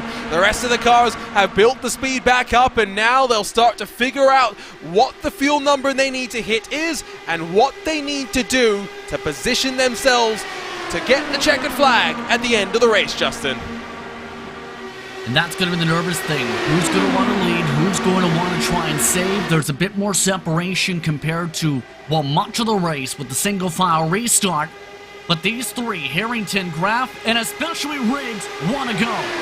Mitchell Riggs searches to the outside and makes it 3 wide for a moment. Connor Harrington will pick up the point, but going back to the point, Joey, the more that you're at the front, the longer you'll fill up in the final pit stop of the race. 3 wide once more. It is all out of the window now. This is going to be what we're going to see, I think, for the next 85 laps of this race. There's not going to be any... There's going to be some fuel saving, but this is the kind of insanity I'm ready to see. 3 wide all the time. Everybody wants to lead this race. Everybody wants to fight as hard as possible for this track position. That was 3 wide through 3 and 4. 3 wide through 1. They've straightened it out for now, but look for Tyler Graf to send it 3 wide again coming in turn 3. I don't feel like we're going to ratchet down the intensity at the front, but it is those that sit behind that I think are going to be a little bit wiser and setting themselves up for the final 5 laps when it's really going to count. Now, there are some bonus points in the championship, Justin, for leading laps for everyone who is able to lead laps. Bonus points are doubled for those in close championship fights up and down through the field. They will be thinking about making sure they take full advantage of the situation, as Alexander Van der Sant will see the field catching him and looking to put him 1 lap down. Chance to be able to pick up at least 2 more points to close out the year. Remember, 2 points if you have no incident point throughout the race as well. But look who's coming forward. Andrew Kinsella, who dropped as far back as the 20s to start the race. He's now in full tilt mode, watching this and saying, I want to join the fun too. Laid back after qualifying decently, he's forward through the field. 3 wide as they ramp off of turn 2 once more through the middle. Michael Goodman on series debut has bided his time, and now up into 9, a veteran of Lionheart competition, steps up to the top level of Lionheart competition and now looks to put on a show as he works his way forward. He's alongside with a feisty Barrett Rolfe, who's back in the mix after the damage he got earlier, Joey. How incredible is that Barrett Rolfe is back in the mix up front? I know this is a race sponsored by Dewar's Soda Fountain and Ice Cream Shop, but it has been quite a rocky road for Barrett Rolfe. Ooh, nice. He's found himself in the top 9, though, and if the people at Dewar's are listening, please send me a pint of Rocky Road. Thank you. Joey Punny Tebben in the commentary booth for this final round of the championship. Going to be 91 laps to go this time by. Harrington from Graf, from Riggs, Kinsella, and Bensi, the top 5. Now, all 5 of these drivers, JP, searching for their either first win of 2022, or in many cases, their first win of their Lionheart IndyCar Series career. And a lot of these drivers in a really good spot for that. We're right now seeing a lot of snaking, though. Near blocking to the inside, Connor Harrington not wanting to let the bottom open for Riggs again. It's quite early to be snaking back and forth, Joey. It's never too early to be snaking back and forth, apparently, but that's the craziness we've been seeing. We've been seeing the 3 wide, we've been seeing the snakes. We're going to be seeing this for the next 90 laps. Everybody is racing like it's the final lap. Tyler Graf retakes the lead on the bottom. Harrington's going to try and fight back on the outside. It looks like Graf might be a little bit too aggressive right now. He's been going for these crazy moves. Mitchell Riggs tries to go 3 wide. The door's just barely open. He is going to be able to send it 3 wide, but Graf's still going to be clear. There wasn't a gap there when he looked to find the hole. He forced it open. Jason Brophy also looking to take it 3 wide as he's 1 lap down, of course. Here comes Caleb Bensi around the outside with a whole heap of momentum. 3 wide once more at the front. And Justin, I don't know how we're going to get to the end of this race with our voices still intact. Well, it's also about, can these drivers keep their cars intact with the way they're racing up here? Harrington's racing fairly aggressive. Riggs absolutely fairly aggressive. Graf is turning down a touch bit. Kinsella wanting to be at least in the popcorn seat when it goes off. A couple drivers just about clocked the wall. Tony Shelton just scraped a little bit of the side pod. starting to feel a little bit more nervous for the first time today, Joey. I felt rather confident that we would get through this race caution-free. I think we're going to have a moral caution-free race, given the circumstances surrounding the safety car popping back out onto track. Now I start to worry, though, that cautions do breed cautions. We say it because it's true, and we almost saw a caution come out in the previous lap with Kinsella and Brophy side by side down the back straight. Kinsella, I think, realized in the last second that they were on a collision course. He swerved away. They managed to get away with it, but 3 wide is attainable. 3 wide is doable. The second you start going 4 wide, you can't really get away with those jerks and those jitters because they result in a massive wreck and they result in wiping out half of the field. So if we do end up going 4 wide, that's when I'm going to get even more scared, if that's even possible. Maybe towards the final laps of the race. Remember, this is the site of the 5th closest finish in series history. 14 thousandths of a second split Adam Blocker from Dan Gearan back in season 7 when Blocker ran across the line to grab the victory. The closest margin of victory, it should be pointed out, JP, 1,000th of a second. That was all the way back in season 1 at Indianapolis. A long time ago, yes, but we've seen very close finishes as we talked about at the top of the show here. This track and this race, with the way it's going, might be similar to what we've seen in Speedway, down to the potential of the front wing, down to the potential of a blade on the front wing. But you never know with how this race could go fair round. Harrington really squeezing Riggs down to the bottom, trying to get him to check up. Not doing. And now they're doing what I like to dub as the data downloading. They're understanding how each of their competitors' races, how they need to position themselves in the final stages of the race. But at the end of the day, Joey, as much as you'll try and think about what you're doing, when you're in those situations, it's eat or be eaten, and you make your judgments without much time to really think about them. So many software references tonight, Archie. So many software references. Well, you showed up with the puns, so I thought I should break out at least something I'm good at. Maybe we'll have to call the draft snake the Python. Mitchell Riggs almost getting together with Jason Brophy, who is being aggressive about getting back to the front and almost chops the nose of Mitchell Riggs. 3 wide for the lead with traffic danger to deal with at the front. Riggs almost slides up the path into Brophy there, Joey. Brophy wants that lead lap position back because if caution does come out, he gets his spot in the lead lap back, but he also does not want to be the caution. He's also probably nursing a little bit of damage. It wasn't the hardest hit in the world to the inside wall when that caution did come out, but it was still a pretty hard hit. I don't think that car is going to be at 100% health right now. He is back on the lead lap, though.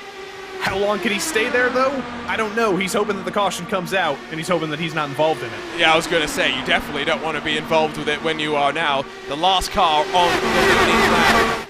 Connor Harrington might be able to coordinate and communicate with Jason Brophy to be able to get some toe, to be able to control the lead of this race a little bit more than anyone else has been able to do so far. Harrington ducks underneath his teammate, and now Brophy back 1 lap down, but in terms of the queue at the front, it's teammates in control, Joey.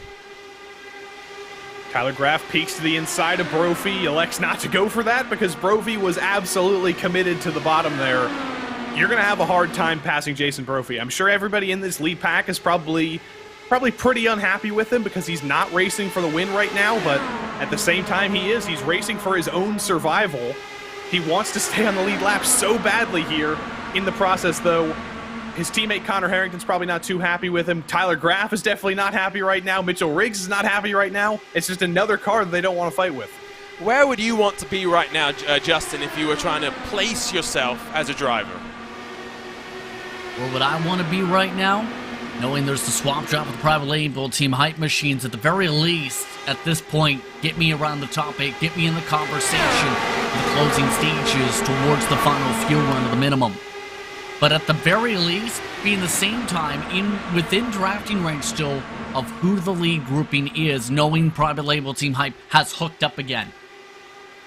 Here's Phil Kraus in the heart of the pack, by the way, back into the top 10. Still owes us a pit stop. He's on to lap 40 of his run, and the blocker has gone on to lap 43. He is back in 15th. No pit stop just yet because, of course, those lap numbers, Justin, will include the laps that we had under caution.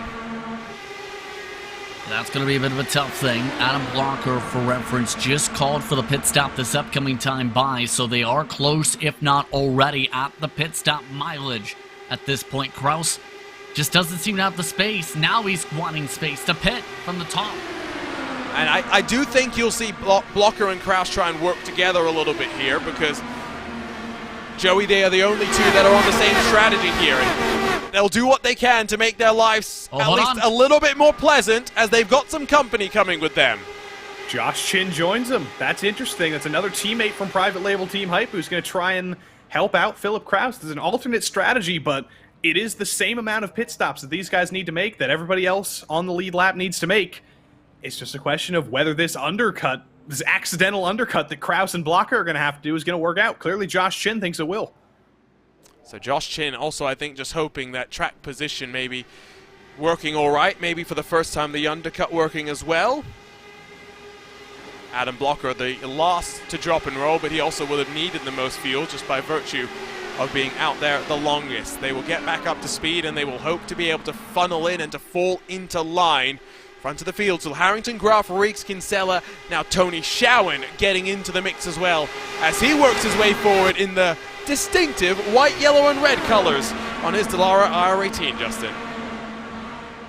Able to complete the slide as well on Bensi. He's had a pretty solid season. Not the best of luck, though, in terms of staying clean in some of the incidents we've seen at times throughout the campaign. But when he can get himself staying out of the trouble, you see the results. He usually finds his way around this point towards money time and point time. They're starting to get a little bit more feisty once again. 75, the number to go. Luke Daniels, Alex Guyon, they're going to swap around for 20th position. These are a handful of drivers that, of course, got linked back up through the long green flag cycle, Joey, because we were playing games at the front, and our lap times went from 32.5s to 33.5s and allowed what was once a 14-car train to become a 21-car train. I think everybody on the lead lap right now, they're going for 16, 17 more laps. So it'll take them to about lap 190 or so. And then the question is going to be after that, what do you do? Do you split the second stint into two equal pieces? Do you go 30 and 30? Do you go 35 and 25? How do you split that up? Which stint do you want to be the longest? That caution came out at the perfect time, honestly, because even though the strategies are going to be the same number-wise, everybody's going to have to do 2 stops. There's so much room for interpretation. A 500-mile high-speed thriller, a high-stakes thriller to close out the season. Still 75-odd laps to go. We're racing closer and closer to the end of the 2022 Lionheart IndyCar Series. Don't go anywhere on RaceSpotTV. We'll be right back with a run to the checkered flag in the Gomez Sim Industries Race for the Championship, presented by JewittsCandy.com.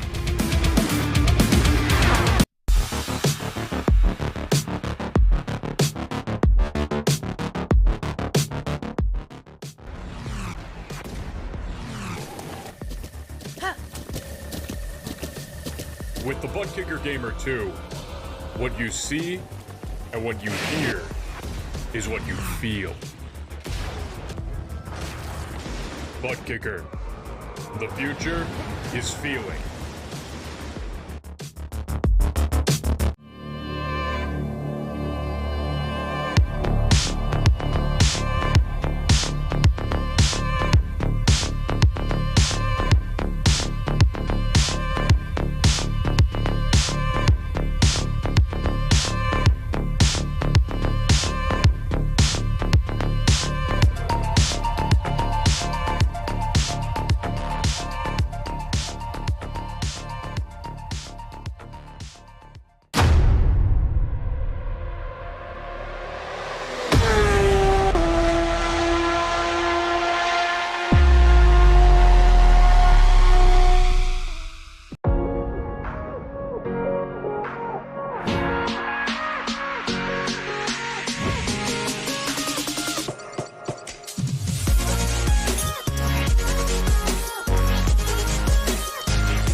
welcome back to the Lionheart IndyCar Series season finale, live under the lights at the Auto Club Speedway. We're racing towards the checkered flag for the Gomez Sim Industries Race for the Championship, presented by DurasCandy.com. Still a couple of pit stops left to go. Connor Harrington has started the cycle for a handful of the drivers, but what a race has been so far. My name is Arjuna Kankipati, delighted to have been joined alongside with Justin Prince and Joey Tebbin for the thriller so far, but it's going to be the action to the checkered flag, Justin Prince, that ends what has been a dramatic and an entertaining Lionheart IndyCar Series for 2022. It has absolutely been a wild campaign with many different fights, especially in the fight to try and beat Phil Kraus in many of these races. And right now, the different strategies also come into play. The tough thing is, how about going near 4 wide with traffic? Yeah, Andrew Kinsella deciding that, well, maybe there wasn't a hole for me to go through. Barrett Rolfe learnt that lesson the hard way, unfortunately, slightly earlier in the night. But I did say that we were going to see 4, we may see 5 wide, and, well, Joey, 3 wide now the norm at the front of the field. Jason Brophy, a lapped car in the middle of the sandwich.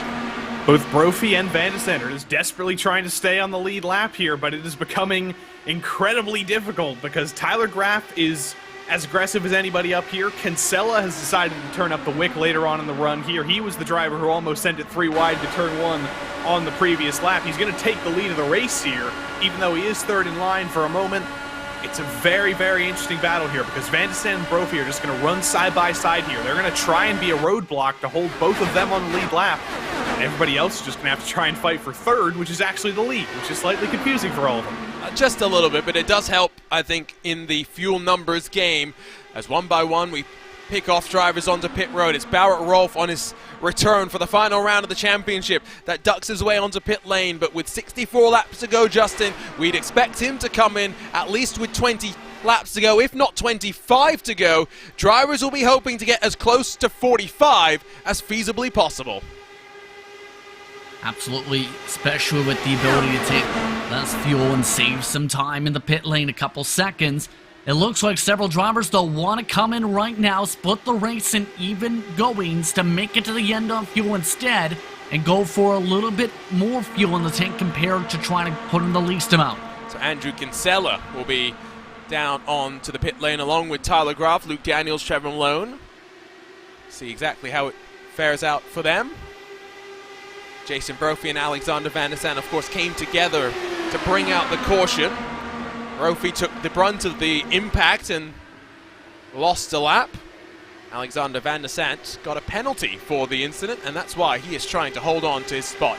More cars down to pit lane. Matt Taylor, Caleb Benzie, and Mitchell Riggs among them, I think, that have made their way this time down onto the lane. But still, I think, Joey, even though you might want to split it up as much as possible, the ideal situation is just to spend as little time in pit lane as possible, which means, I think, running this dry and taking advantage of the tow in front. It's just such a balancing act you have to do here because we've seen the undercut be somewhat effective tonight. Not necessarily because of tire wear or anything, but it's just been getting out of this dirty air, running your own laps. We've seen the undercut be effective, but it's all a trade-off. If you do the undercut, if you do take the lead, you're not getting out of the pack anyway. You put yourself at risk of getting swallowed up by the 17 other drivers behind you. It is just such a difficult decision to make, and frankly, I think the best decision to make if you are a driver on the lead lap here, if you are Tony Schowen, if you're Malechka, if you're Marquez, if you're any of the leaders, come in with each other. You don't need to do an alternate strategy necessarily, you just need to have some buddies. See exactly how non-teammates work together. Van de Sande and Brophy will confirm their status as 1 lap down by coming down to pit lane. It was Robert Malechka, the most impressive of the fuel savers over the course of that long green flag run that we had, JP, but unfortunately the race may have come to an end for poor Andrew Kinsella with a little bit of a half spin as he tried to exit pit lane. Blue cone violation, crossing the blend line essentially, and that is another lengthy penalty that absolutely will take Kinsella out of contention with a 40-second stop and hold at least a 1 to 2 lap penalty as a result. It can be tricky on these pit exits now that the track's getting fairly slick and a lot of marbles down there. So you better be careful that pit exit now. And side by side, not a good thing we just seen. Here's Kinsella's situation. Too much speed, slides up, nearly loops it. Yeah, and it was just It was racing Tyler Graf off a pit exit, and I think maybe just the urgency clouding the judgment there of a very experienced IndyCar driver, someone, of course, that has finished second in the iRacing Indianapolis 500 going back to 2018, Joey. We've all made that exact mistake. I can guarantee you I've made that mistake many, many times, and when you're behind some more other than drivers, others. Some more than others, especially like me, but it is difficult because, you know, you wouldn't really think you're in the dirty air necessarily, but on that pit exit, you are in a little bit of dirty air there when you're not in your own, and that can lead to a little bit of understeer and, of course, the impatience there. That's what really gets you. But I can't make fun of Andrew Kinsella because I can guarantee you if I was in this race, I'd be doing exactly the same thing. Yeah, I was just trying to open the opportunity to poke fun at either Jason Brophy or Joshua Chin, basically anyone in the private label Team Hype stable who has had issues on pit lane over the years. Malechka and Newsom are the two not to pit. Maybe not a surprise given their history in the Lionheart Speedway Series. Justin Prince, however, Marquez, Branch, Taylor, Guyon, Beard, Sexton, the rest of the field pits on this lap as we wait for two final contenders to make pit stops. Everyone's going to throw to Newsom. Teammates last year in Speedway competition. A little bit hotter for Newsom on the entry in terms of speed, I should say. But for the most part, the cycle's complete, and now it gets interesting. Because I was going to say, when it came to those drivers with the wave runs, I didn't hate the timing of the pit stop because it would be the equal amount.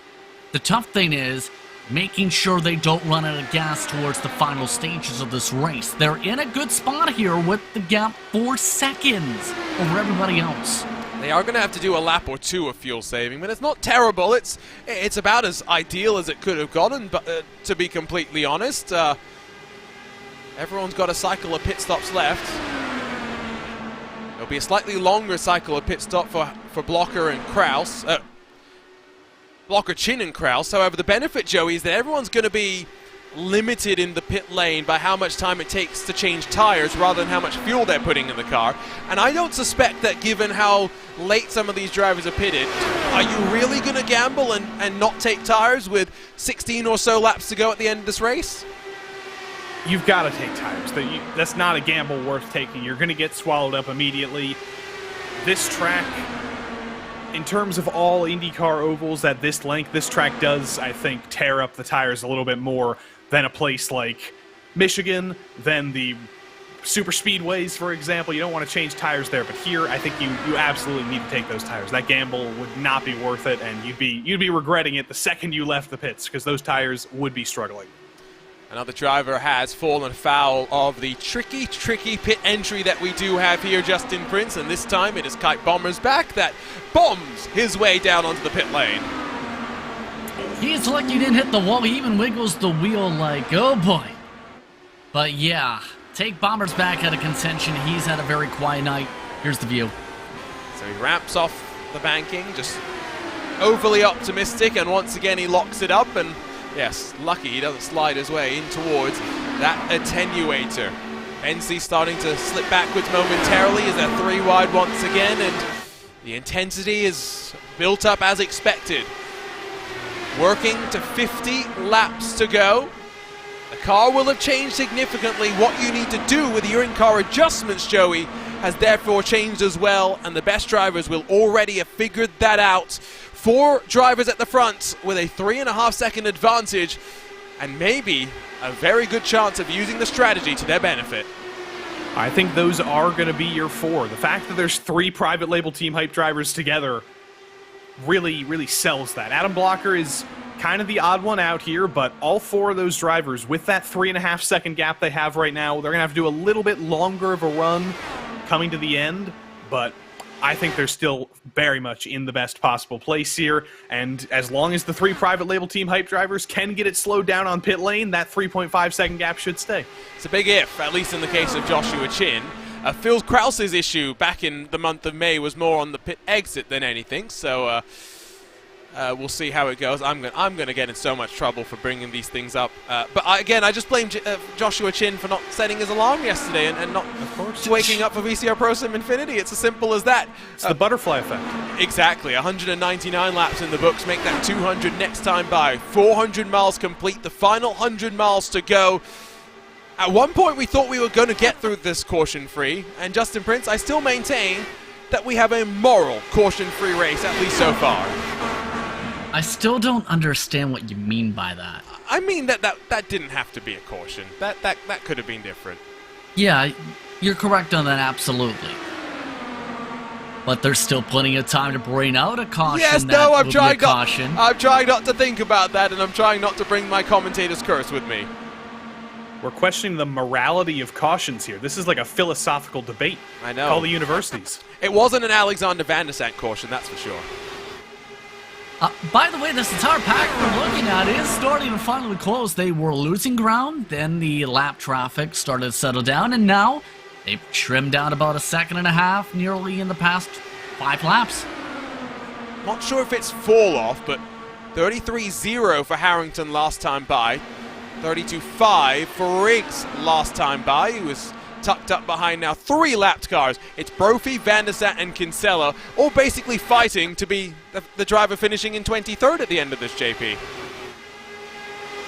Yeah, and I think that's what initially held everyone back a little bit after they sorted each other out with the pit stops. They're on a bit of the older rubber as well. But for the most part, everybody's now starting to work together, settle on in. Firestones have started to get some heat into them, and the focus is straight up simple. Get up to the top 4. They are now in draft range, just about. Yeah, just about, especially bridged by the 3 lapped contenders as well. There's a car all the way up to the wall. A little bit early to be taking risks like that, but Matt Taylor embroiled with a fight with the likes of Barrett Robb, Tony Showen, and Joe Branch. All still trying to figure things out. Haven't seen too much 4 wide at the line though yet, Joey. The 4 wide that we have seen is basically on the entries into turns 1 and turns 3. Well, that's where it gets scarier, because that's when you really need to have things figured out. That's when the dirty air is really affecting you. You can go 3 and 4 wide down the front and back straight all you want, and you'll figure it out. But once you actually remember that, oh, this is a racetrack, we kind of have to turn here, that's when things get a little bit more dicey. The 4 up front, they're not going 4 wide, but you know what has been completely erased? It's that gap that these top 4 had to the rest of the field. It's gone. It's a 12-car pack now, 13-car pack now. The choo-choo train has joined the fun. And good point thrown up here for the likes of Adam Blocker and Phil Kraus. 2 drivers that were 1 lap down about halfway through this race, Justin. They've done a great job of not giving up and fighting their way back into contention. It took some lucky breaks. The caution absolutely helped them, remember. But now this is the tough part. This is a major test for later on in this race to see how things will play out, because it could be a big difference on the tires after the final stops of the race. Bensy charging forward, Riggs charging forward. You already see how big the gap is. Already more than a second behind the top 2 already because of the battling with Kraus and Chin. 45 to go. We're into that magic window where you could save enough to get to the end if you really wanted to. Not mean you're going to be that fast. 40 to go. That will be the magic number. It's going to be right around where we think Blocker, Chin, as well as Phil Kraus will likely dance their way down onto the pit lane for the final time today. Blocker and Kraus have already made 1 mistake on pit entry. They can't afford another this time, Joey, and surely that weighs in the back of their mind, the fact that they've already fallen afoul of it once. I can guarantee you it is, and it's easy to get stuck in your own mind that way. You think, can I just back up the pit entry a little bit more? Can I get a little bit more aggressive with it now that I know that now that I know my limits? It's a difficult decision you have to make. You don't want to go too slow. You don't want to be too conservative because you're going to lose time. But you also don't just want to do the same thing, because that can result in another mistake, and that'll be your chances completely gone. You fought so hard to get back on the lead lap here. I think they were 3 wide, by the way, coming into turn 1 there with Blocker and the 2 lapped cars of Brophy and Kinsella. Connor Harrington's going to go 3 wide around Brophy now. 2 cars a lap down, 3 cars on the lead lap. All of them are trying to fight for the same position, though. No, it's the other way around. It's 3 cars a lap down, 2 on the lead lap. Unless I misheard you. Who knows at this point? I don't have the Justin Prince calculator. 6 of one, half a dozen of the other. It doesn't really matter. All I know is almost 4 wide once again. If these drivers keep this up, there's the potential for a 2-car breakaway. Never say never. Blocker and Harrington a little bit more willing to get elbows out. Brophy trying to find a middle line. Van der Zant trying to say, let me find another middle line. I do feel like 4 wide is moments away at the front of this field again. I'd be shocked with the way things are going. We see that within the final 20 laps or so. Harrington took a little bit of a shot, just couldn't get the run he was looking for, but here come the freshies. Mitchell Riggs is coming on the bottom. How important a tire is going to be, we'll get a sense now. He jinks down to the inside of the 29 machine, gets the run on the 09 car, but unable to commit around the outside. Can the Ascari Autosport machine maintain the momentum? Benzi tries to clear himself, has to lift off the throttle. Not quite going to be clear there. That was pretty scary. Even on the freshest tires in the world, you are still going to be you're still going to be experiencing the effects of dirty air, rather. And Caleb Benzi had his first scary moment of the race. I think he sees that and he realizes maybe the bottom isn't the place for me right now. He rode the top there, got out of the dirty air, rode in a clean line up there, all against the wall. He's going to steal a little bit of the draft from Mitchell Riggs here coming into turn 3. And he's going to try the same thing, and he's just going to wash up again. He's not able to get by Riggs still.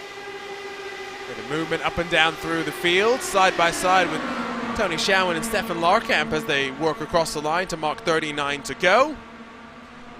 One more lap from now, and we are at that point, JP, where you can make it without having to save any sort of fuel. From this point, drivers are trying to calculate how little fuel they can put in the car, and that's where the bigger the team, the more eyes and hands and ears behind the scenes they'll have doing the math and feeding it back to the driver.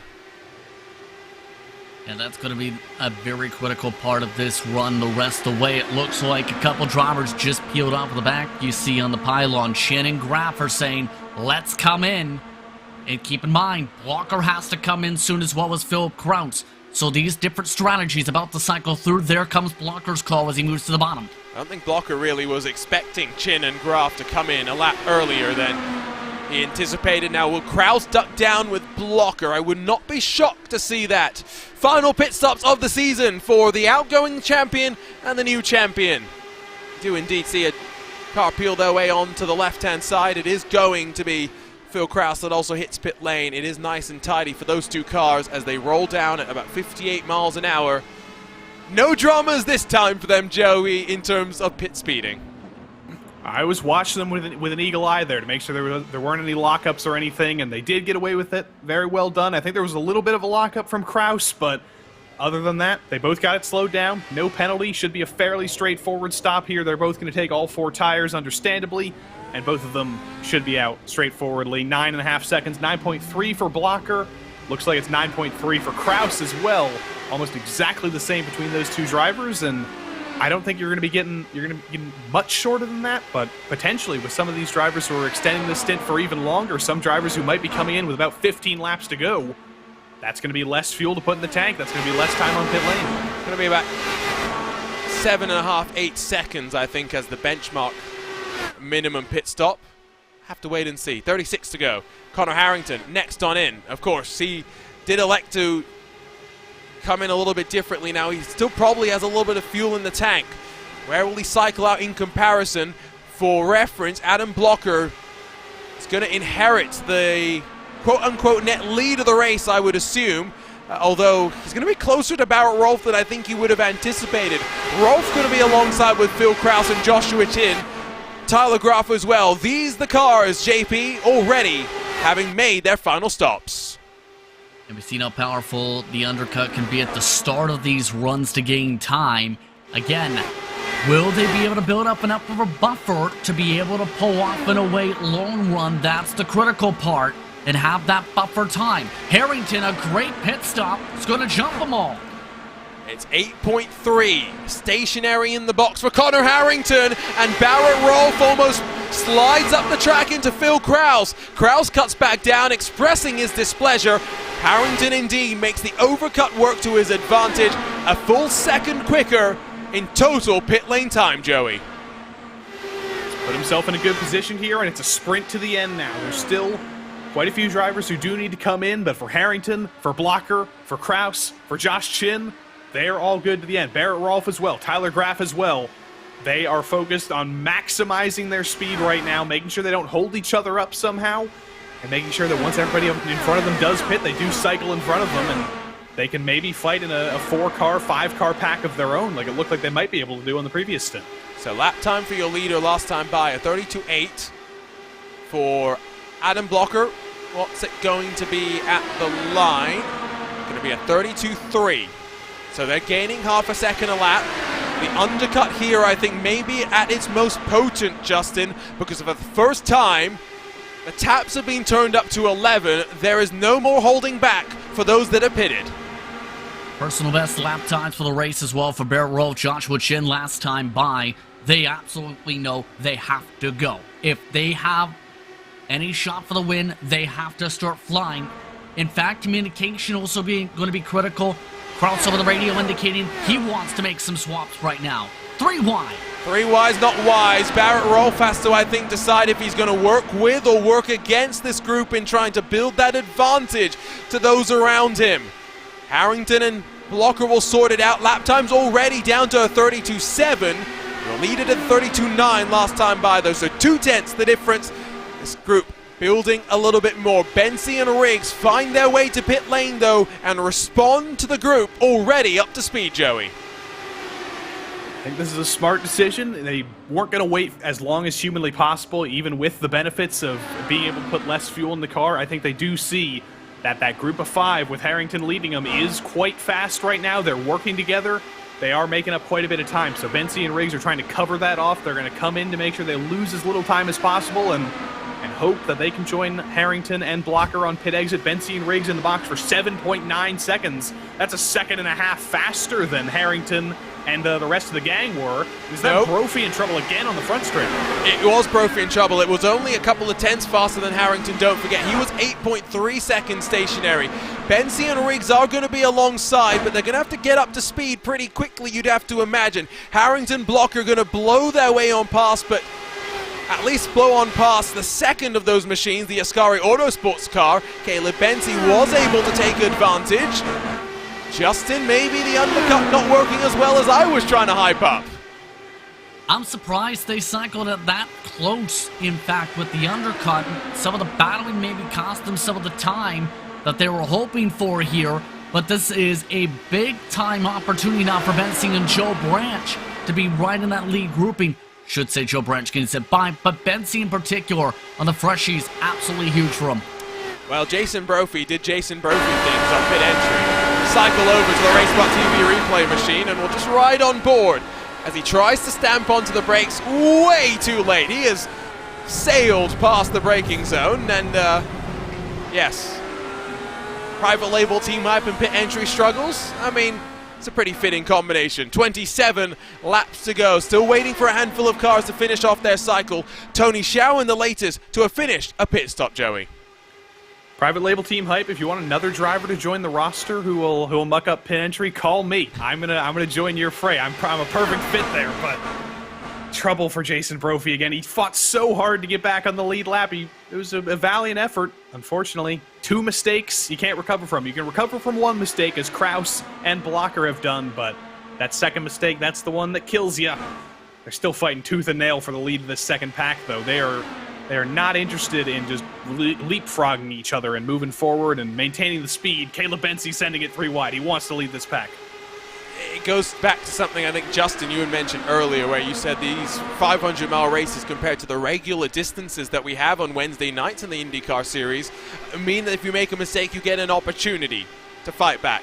They're not long enough races, though, that if you make 2 mistakes, you get the opportunity to fight your way on back. Definitely keep that in mind. Danger zone's still a thing, though, for those that are pitted, because they are 1 lap down, and a caution would very much shake things up. Malechka, Newsom, Larkamp. The trio at the front still yet to pit, then some separation. Sexton, Beard, with Guyon and Hacker, the final duo really on the lead lap. Marquez and Taylor, we wait to see exactly when they're going to peel off the lane and filter their way back out, as we're just down to 7, Justin, yet to pit. And this is now to where some of these drivers are looking towards how far can they stretch it. In some cases, maybe hoping for the caution flag for the track position Newsom in particular has been up and down the pylon throughout.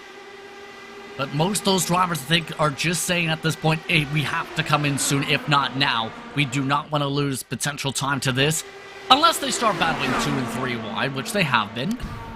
Just a handful of times. Haven't seen as much 4 wide as maybe we're hoping and expecting.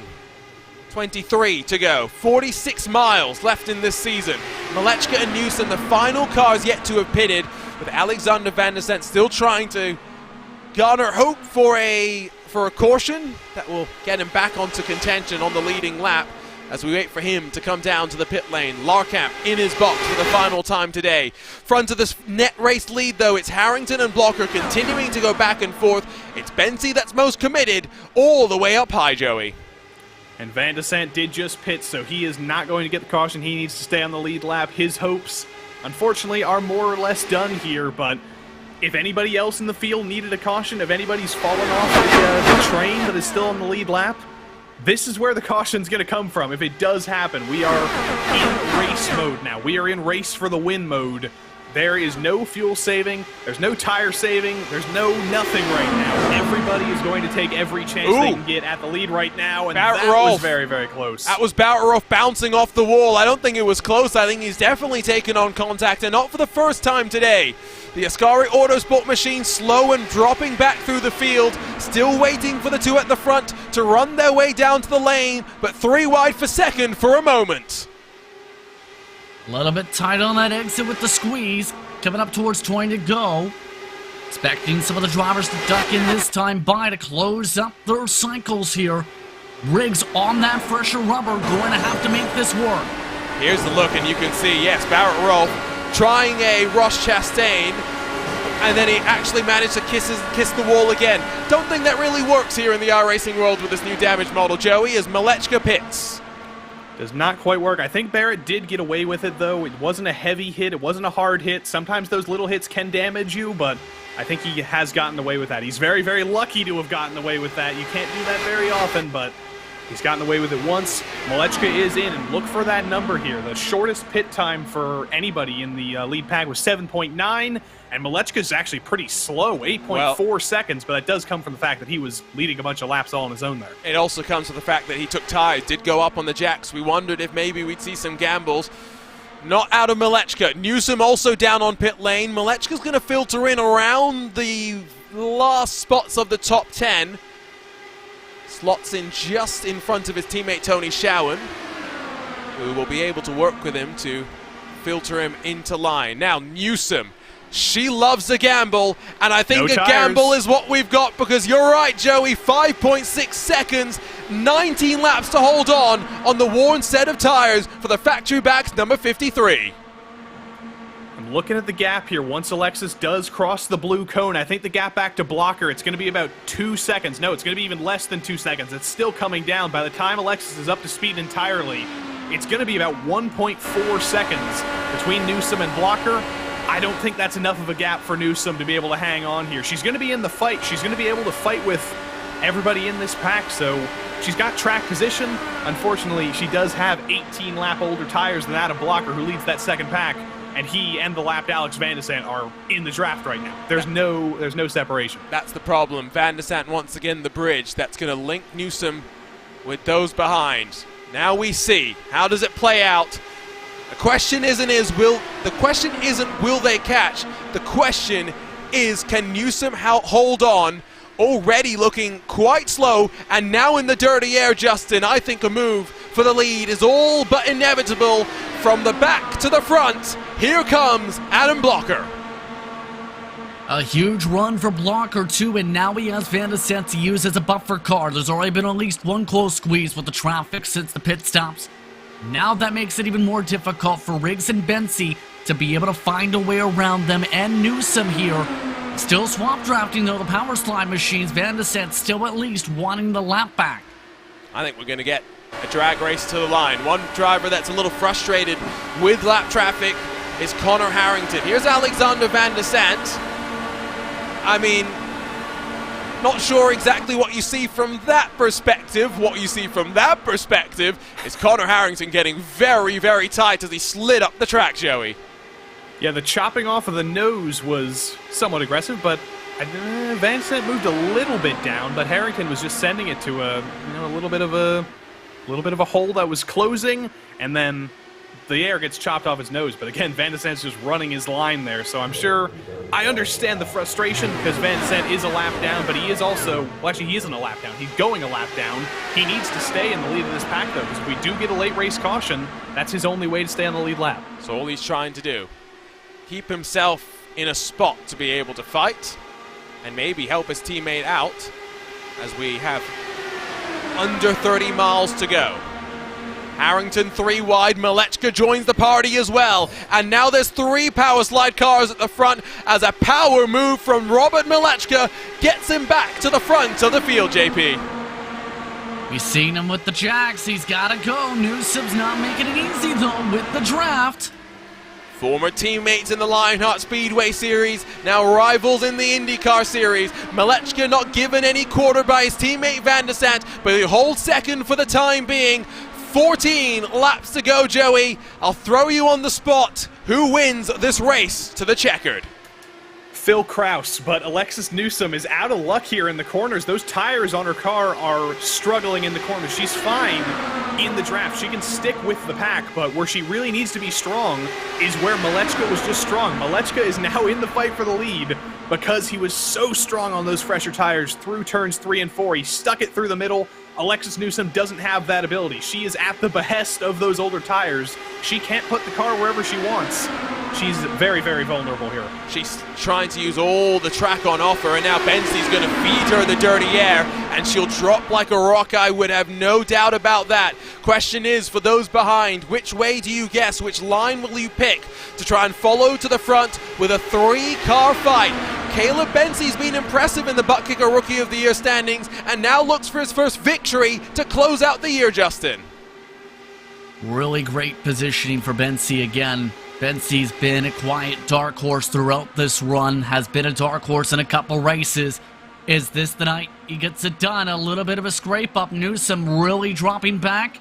Taylor also joining the fray after running in the mid-pack all race. Taylor and Harrington went side by side. Harrington able to get the smallest of noses in front. Front of the field sees Blocker go underneath his teammate Alexander Van de Sant, while Robert Malechka tries to go the long way around, just searching for clean air on the nose. Taylor with another send. Confidence from the Lionheart Speedway Series champion as he rises now to the 3rd spot. Van de Sant is really the trouble car here. He takes the lead of the pack again, but he doesn't take the lead of the group. And that's going to be very, very difficult for Malechka, for Bensie, for Matt Taylor out of nowhere. If any of them want to take the lead from Adam Blocker, they're going to have to figure out a way to get him off of his game right now, because he does have a buddy in Van de Sant who's just swapping the lead with him every lap. And that little duopoly there, that's almost impossible to break up. Malechka needs to displace a Van de Sant or get Blocker out of the way next time Van de Sant passes him. Less than 10 laps now to go. 3 power slide cars at the front, then the Madworks Motorsports machine of Taylor, the Racefist car on his outside with Caleb Bensie, and there's some history between those two teams, that's for sure. Harrington now pegged back into 5th. That moment that he had with Van de Sant has really cost him track position, and JP, he's been unable to work his way back forward. Yeah, he's just struggling to be able to slice forward. He's struggling to even maintain. We've seen with Mitchell Riggs able to pick up a lot of ground at the bottom, losing tons of time. Big cut in front though. Malechka throw with a huge block on Taylor. And Matt Taylor now, I think, trying to take advantage and go down low, which was the wrong line to go to, because you had Van de Sant there. Bensie will sweep around the outside and grab 3rd away from him. And these are those split-second decisions that you've got to make the right call on. And it's easier said than done. Bensie wanted to try and go up high. Malechka knew that, gave him a bit of that dirty air. And sometimes as well, Joey, to be able to hold on, you've got to be mean to those around you. You do have to start getting mean. You got to start getting your elbows out, and everybody's trying to do that. I think Malechka here, this is his best chance actually to get by Blocker, to break up the Blocker and Van de Sant party at the head of the field. Blocker's got a little bit too much of a gap up to Van de Sant. He's going to get the draft. He's going to be able to move his way forward. Malechka's going to have to go 3 wide around the outside. Van de Sant was far slower on the front straight than I thought he would be. Here comes Malechka now. He's going to peek to the inside of Van de Sant. I think this is his chance to break it up, but he's got to get the draft to Blocker, and Blocker's not going to give it to him. Malechka, I think, was more thinking about giving dirty air to Connor Harrington, who looked down low on Bensi, and now has to compromise. And again, Malechka does the same thing. He goes from the top to the bottom, back to the top momentarily.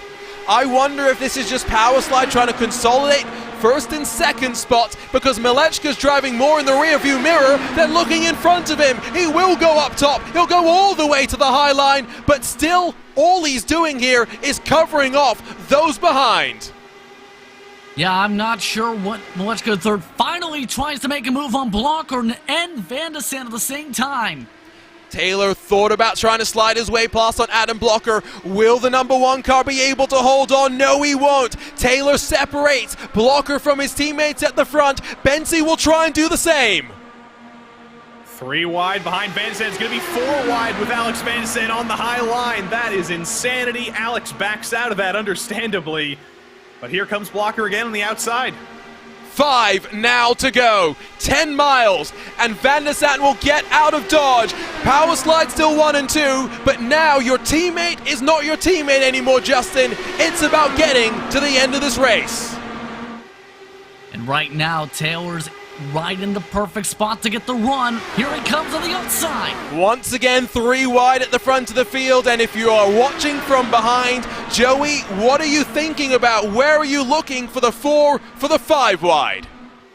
You're just waiting for the opportunity to open up for you. If you are Matt Taylor, or if you are Connor Harrington, you're just hoping that the door opens up for you, and if you're the likes of Phil Krause, who's trying to go for his final podium of the season to keep the streak alive, you're hoping that calamity happens up front soon. 6 miles, and boy, if your heart rate isn't rising now, I don't know what's wrong with you. Justin, last lap of the race. The only lap of the race you can duck below the white line and run your way to the checkered flag using the apron. And we've seen how close the calls have been throughout the years on this racetrack to make the blocks. Right now, Bensi trying to get on the outside. Got Taylor behind him trying to pop his head out to make it 4. It's very, very cool on track. The tires are giving the most grip, but now they'll snake as much as they want, and they're 4 wide for a moment at the lead. Taylor still looking to get underneath Bensi. 2 laps to go, and I can't tell you who would come out on top. The one thing I can tell you is I don't think Phil Krause will be on the podium, Joey. I'm not going to write him out because he has had such a good streak this season, but it is looking unlikely. It's looking like that streak will come to an end. You don't want to be the driver third up on top. You don't want to be Matt Taylor here. You want to be in these front 2. It might just come down to Malechka and Blocker. A preview of what we'll see in 2 miles. Malechka able to control Taylor with momentum, but 1, 2, 3 as they enter the corner. 1, 2, 3 at the line. 2 more miles left this season, Justin, and almost 5 wide into turn 1. That was near disaster for a moment. Malechka third does not want to leave that white line. Blocker is squeezing for all his worth, crossing the seams. 2 more corners to go. A year dominated by Phil Krause. An exclamation point, though, for a single driver to close the book on the year. Robert Malechka will duck his way to the apron, and by the smallest of margins, with cars wrecking behind him. It's Malechka that grabs the victory in the Gomez Sim Industries Race for the Championship, presented by JewersCandy.com. It's the 4th win of the career for the Powerslide Motorsports number 91, and the margin at the line, Joey, 0.06 of a second. I guess, should we really be surprised? He was the master of Michigan this season, and now he's the master of a track that's basically identical to Michigan. He did exactly what he needed to do. He kept it glued to the white line. He defended beautifully, and Blocker tried his best, but just needed a couple more of those thousandths of a second, and no better way to finish off 2022. Malechka gets some well-deserved donuts. Here's the look at the wreck across the line. I think that was Branch and then Riggs that came together, finishing 9th and 10th on track and then collecting Phil Krause. But it's some well-earned donuts in HyperX victory lane, JP, for Robert Malechka in that 91.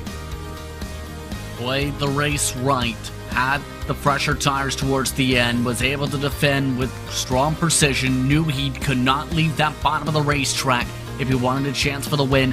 Didn't allow a crossover for Blocker either to the apron. has played it exactly how he needed it to go to win the finale. We'll grab a look at the SimRace247.com race results, and then we'll head towards the pro season, but first with a stop at our post-season awards. A tenth of a second splits the podium. It's a power slide 1 and 2, Malechka in front of Blocker, with Matt Taylor finishing a great year in 2022 with another podium to add to the collection. For Connor Harrington, a great result. Marred slightly but the finish, but he ran at the front and will close the book on the year and look forward to 2023. Benzie's rookie campaign comes to an end in 5th, with Tony Showen and Joshua Chin behind in 6th and 7th, with Andrew Marquez, Joe Branch and Mitchell Riggs the top 10. Bit of drama for the 28 and the 09 as they came across the line, but big movers for Taylor, Showen and Riggs, double-digit gains for them. Phil Kraus signs off as the king, down in 11th, squeezed to the wall across the line, but in front of Alexis Newsom, and then the rest of the field. Brian Beard, Stefan Larkamp, Bradley Sexton, Barrett Rolfe, and Tyler Graf. 8 through 9 seconds split from your leader, and then Ron Hacker, Alex Guyon, and Matt Houston to complete the top 20. Trevor Malone in front of Luke Daniels. The final cars on the lead lap, with Alexander Van der Sant, Jason Brophy, and Michael Goodman all scored 1 lap down. Andrew Kinsella, Kai Bommersbach, and AJ Musselman, the 28 cars that took to the green about 2 odd hours ago. What a way to close the book on the 2022 Lionheart IndyCar Series. Robert Malechka still standing by and sitting in HyperX victory lane, but it leads us then into our HyperX post-race show, because the Lionheart Racing Series is powered by HyperX, makers of premier gaming gear like the legendary ultra-comfortable Cloud line of gaming headsets. Whatever you play, however you play, HyperX knows we're all gamers. For more information on HyperX products, visit hyperx.com. Robert Malechka's not even going to move the car from the start-finish line. He's standing by to give us a chat. Rob, what a thriller all the way through. At one point, it looked like he was so focused on the fuel-saving game, but after that, boy, did you have to fight for it. Yeah, that was the name of the game today, just riding in map 4, trying to get the best mileage as possible for about, 230 laps there, it seemed. I actually thought doing what Alexis did, I believe, and I think she took tires only and stretched it out, but I was worried during that second last stop that they were going to be too far ahead, so I short fueled, but luckily, in my case, that strategy didn't work out because I kind of thought that was going to be the winning strategy. But nonetheless, 1-2 for Power Slide in the season finale. We'll take it. Adam, myself, and Alex worked really well together there. Just making sure we gave each other space and got us a nice 1-2 finish. In terms of the season, 3 wins, Iowa, Motegi, and Auto Club, all very different. Well, how do you reflect on your performance over the course of the year? Not too bad, sorry, kind of eating, but road courses got much better, I think. Had a few podiums, I believe, and yeah, just doing what I do on ovals, especially these 2-mile tracks. I know me and Adam I think we dominated these, other than Pocono, which got kind of unlucky at, but all in all, pretty good season. I think maybe P2 in points, I don't know. What's the plan then in 2023 as we move forward to a new year? Yeah, doing Monday nights, open and fixed in the IndyCar. I believe the Indy Elite Series is going to be starting up in about a month or so on Sunday nights. So it's about the same time this race started. But other than that, kind of taking the time off, have a little break from this car, and get ready for next season for Lionheart. Sounds like a plan, that's for sure. Congrats on your 3rd win of the year, Rob, and on what's been a good 2022. Thanks, Sergeant. Over from one power slide driver to another. Adam Blocker pushed all the way to the end, but Adam, it was not to be at the very final race to get another win to add to the collection. Been a year where you've gone through a lot of ups and downs, but also missed a lot of the races. It must feel weird for you to be here and not be celebrating another Lionheart championship. Honestly, it doesn't feel too weird. Honestly, it's just weird for me to be racing. I missed the last 4 or 5 races, so yeah, just glad to be back. Yeah, that race was crazy in and of itself. Getting a drive through for speeding in the pits, and then managing to come back and work with Rob to get the team a win. So it was pretty mega overall.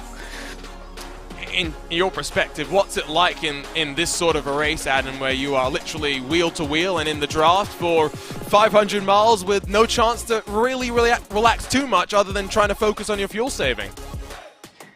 Yeah, I mean, it was kind of, the first 2 stints for me were kind of, just sitting in line and saving, but you do have to work to get a good number, and you saw a few of us were able to go more laps than anyone else by kind of, doing that effectively. But yeah, I mean, once I got the penalty, and then the whole race was dynamic, especially, I got back on the lead lap with Phil, but we had a disadvantage the whole last few stints because we had to do full tank runs, not like the half tank at the end. So for example, at the end I had older tires by a lot than Rob, so that meant I couldn't hold the bottom if I wanted to, so I had to make the second lane work.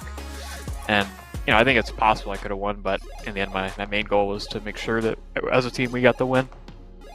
Looking forward to 2023. What's the schedule looking like? I know you don't have the Lionheart schedule, but what's the plan in the real world in your trackside responsibilities in the NTT IndyCar series?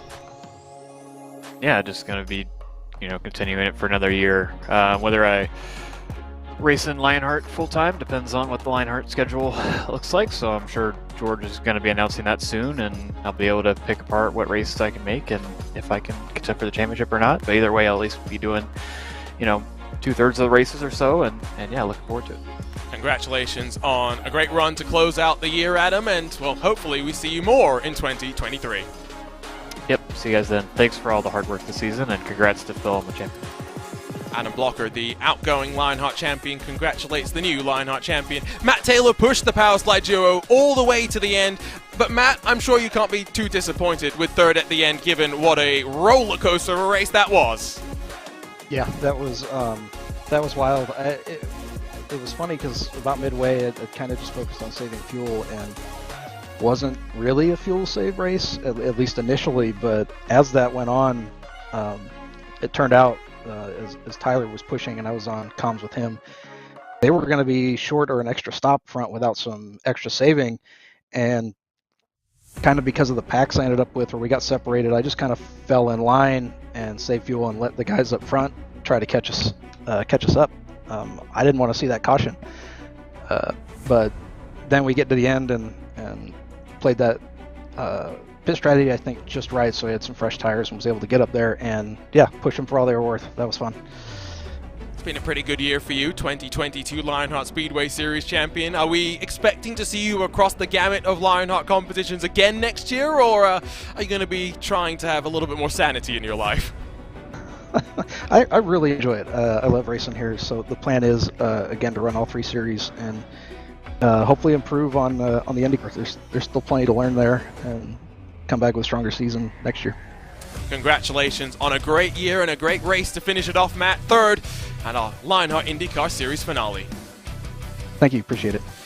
So Matt Taylor will round out our podium interviews, but we've still got plenty to get through. It's time for post-race award shows to close out the season. We're now joined by the Lionheart Series Director, George Anzaldo. And George, we're going to start with a man that's been waiting to collect this award for a rather long time. You did all the... Thank you, Arjuna, and wow, what a fantastic season. This has been definitely a record-breaking year for Phil Kraus. I mean, he came on the scene and really, took charge. And it's my pleasure to award our 2022 season champion, presented by Butt Kicker, to Phil Kraus. Congratulations, Phil. You're going to be winning some great prizes, a Gomez Sim Industries Formula Pro Elite rim, a Next Level Racing GT track cockpit, some cash. Congratulations. Can you tell us a little bit about your season? Oh yeah, first off, thank you, George, and thank you for putting on a really fun, amazing championship. It's probably one of the pinnacles of the IndyCar on iRacing. But yeah, that aside, thank you again. But yeah, it's honestly, it's been a much better season than I ever expected it to be, because, I mean, can you really ever expect to get 21 podiums in one season? But yeah, it's an amazing season with an amazing bunch of guys at Private Label Team Hype, and just an amazing bunch of guys in Lionheart as a whole, and I'm just grateful. Thanks, Phil. We definitely appreciate you being a part of the league, and you're now, in some elite company with our previous champions. So we definitely welcome you to that circle, and congratulations again on a fantastic season. We'll keep Phil around and we'll keep it moving because there's another award that, George, you've got to also hand on over to Phil. Absolutely. This one is a very special award that we hand out every year. This is our Driver of the Year presented by Butt Kicker. This award goes to someone who really has shown time in and time out their commitment to the league, as well as just their excellent performance on track. So this year the award is being presented to Andrew Kinsella. And Andrew, we want to say thank you again for all your work, all the things that you've done for the league, especially with the setups. You have been responsible for our brand of racing for a number of years now, and you really have brought something special to this league. So it's my honor to present you with the Driver of the Year award. Congratulations, Kinsella. Tell us about your season. Yeah, thanks, George. Really honored to be named Driver of the Year here. I was a little bit shocked when you messaged me earlier today and let me know that this was coming.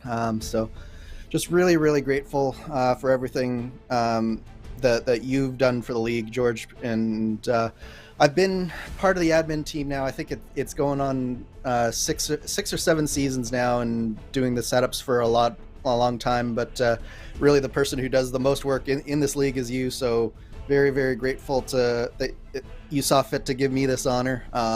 In terms of the season, it didn't end the way I was hoping for with that penalty, but it was a fun race. It was a fun season, and just can't wait to step back from the setups next year and maybe enjoy running full-time a little bit more, having to do a little bit less work. But it's always been an honor and a privilege to be a part of this league, and just so grateful to you, grateful to our sponsors like Butt Kicker, who make this league happen. It's one of a kind here on iRacing, and just a tremendous honor. Thanks again, Andrew, and so well deserved. You've been a fantastic addition to the league. Thank you. Now we will bring back in Phil Kraus to talk about the second award that the rookie has won. Okay, so to present the Rookie of the Year, we have Chris Fowler standing by to present the Rookie of the Year. Yeah, and so our Rookie of the Year is presented by Butt Kicker. You'll get some cash and some Butt Kicker goodies, and I think this comes to no surprise. Our Rookie of the Year, presented by Butt Kicker, is Phil Kraus. Phil, congratulations, man. Can you tell us what this means for the Rookie of the Year in one of the toughest rookie fields that we've had in Lionheart? Yeah, it means about as much as winning the championship, because most of the people that were in the rookie field were the people I was also racing for the championship outside of Adam, Chin, and I feel like I'm forgetting someone here, but Connor. But yeah, it was a really tough rookie field for sure. I don't know if it's one of the toughest ones in Lionheart's history, but there were some really good drivers in there, and once again honored to win another award in Lionheart. So congratulations again, man. It's been a good couple of years for the private label Team Hype, not just with Phil Kraus' success this year, but with continued success in the team championship. And so our team championship is presented by HyperX. Each member of this team will win some HyperX goodies, a headset, a mouse, and a keyboard. And of course, I think it's no surprise with Phil winning all the races this year. This goes to Private Label Team Hype. Congratulations, Private Label Team Hype. Can you give us some insight on how you guys got this and what it means to win the team championship again?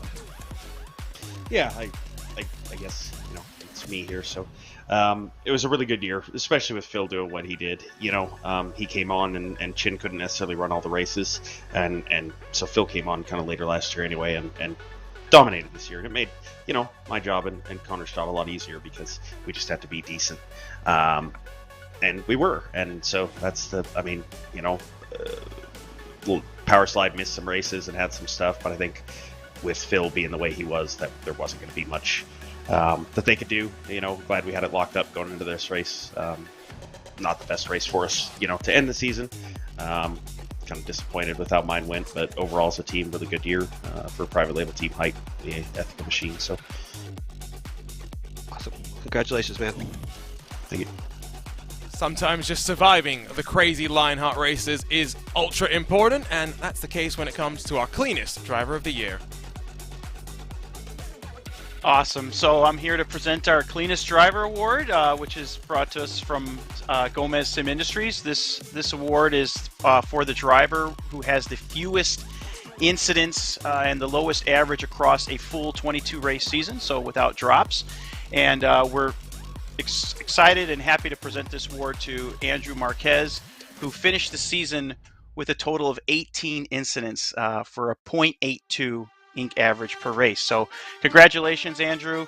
How did you do it, man? It was all about just trying to keep it clean and consistent, especially since this is my first year, just trying to feel out the competition and seeing how they race, and then just trying to race them just as hard but fair as well. So thanks for this award, and I hope I can come back next year stronger. Congratulations, Andrew. And yeah, you'll be picking up some cash and a Butt Kicker Gamer Plus and some other goodies. Being clean doesn't always mean you can run as many miles as those around on track, and so we'll bring back in Phil Krause to talk about the Ironman Award for 2022. So I'd like to present our 2022 Ironman Award, which is given to us by Next Level Racing. Again, this would be without drops, so the total miles covered over the entire season. And Phil Krause, you've put in 4,634 miles. So you've kept it clean, you've kept it consistent, and you've finished races. So it's a fantastic job, and you're going to get some awards and prizes from Butt Kicker and some cash. And just wanted to thank you. Congratulations. Thank you. One final award to talk about, and we'll bring in Tyler Graff to discuss the Turning Point Award, the driver that can turn things around the best over the course of the year. Hi, I'm presenting the Turning Point Award presented by Graphics Esports. Like Arjuna said, this award's awarded to the person that has the biggest uptick in performance from mid-season to the end of the season. And that award this year will go to Kite Bombersback, and he will get a HyperX Quadcast S microphone. And then Kite, where did you think the season turned around for you? Really, I have to pinpoint Suzuka, and honestly, your help at Suzuka. I was kind of overdriving the car a lot at the start of the season. You know, I came in with a lot of aspirations, for Rookie of the Year, and seeing Philip Krause just run like he has. It was a little disheartening, but at Suzuka I kind of put that aside and just said, all right, I'm going to get the best that I can get. And while I didn't end up having a very good race there, my pace from the rest of the season onward is just a lot better in my opinion. Awesome, congratulations. Thank you very much. That's going to wrap up our awards ceremony. Before we let our series director go, George Anzeldo, I think there's some thanks to be given for all the partners that make this happen. Thanks, Arjuna. Yeah, just want to wrap things up for the season by just thanking our sponsors for the 2022 year, and also our viewers and fans who've tuned in all season long. HyperX, Mazda Racing, Butt Kicker as the sponsor to the IndyCar Series, GSI, Next Level Racing, Graphics, SimRace 247, Extreme Scoring, Guys Games and Beer, Prospects by SI, and finally ESTV, and especially you guys at RaceSpot for providing all of our live coverage. You guys have just done an amazing job, and we couldn't be happier. And also would like to officially say that we're going to be back again with RaceSpotTV for 2023. So we're super excited about that.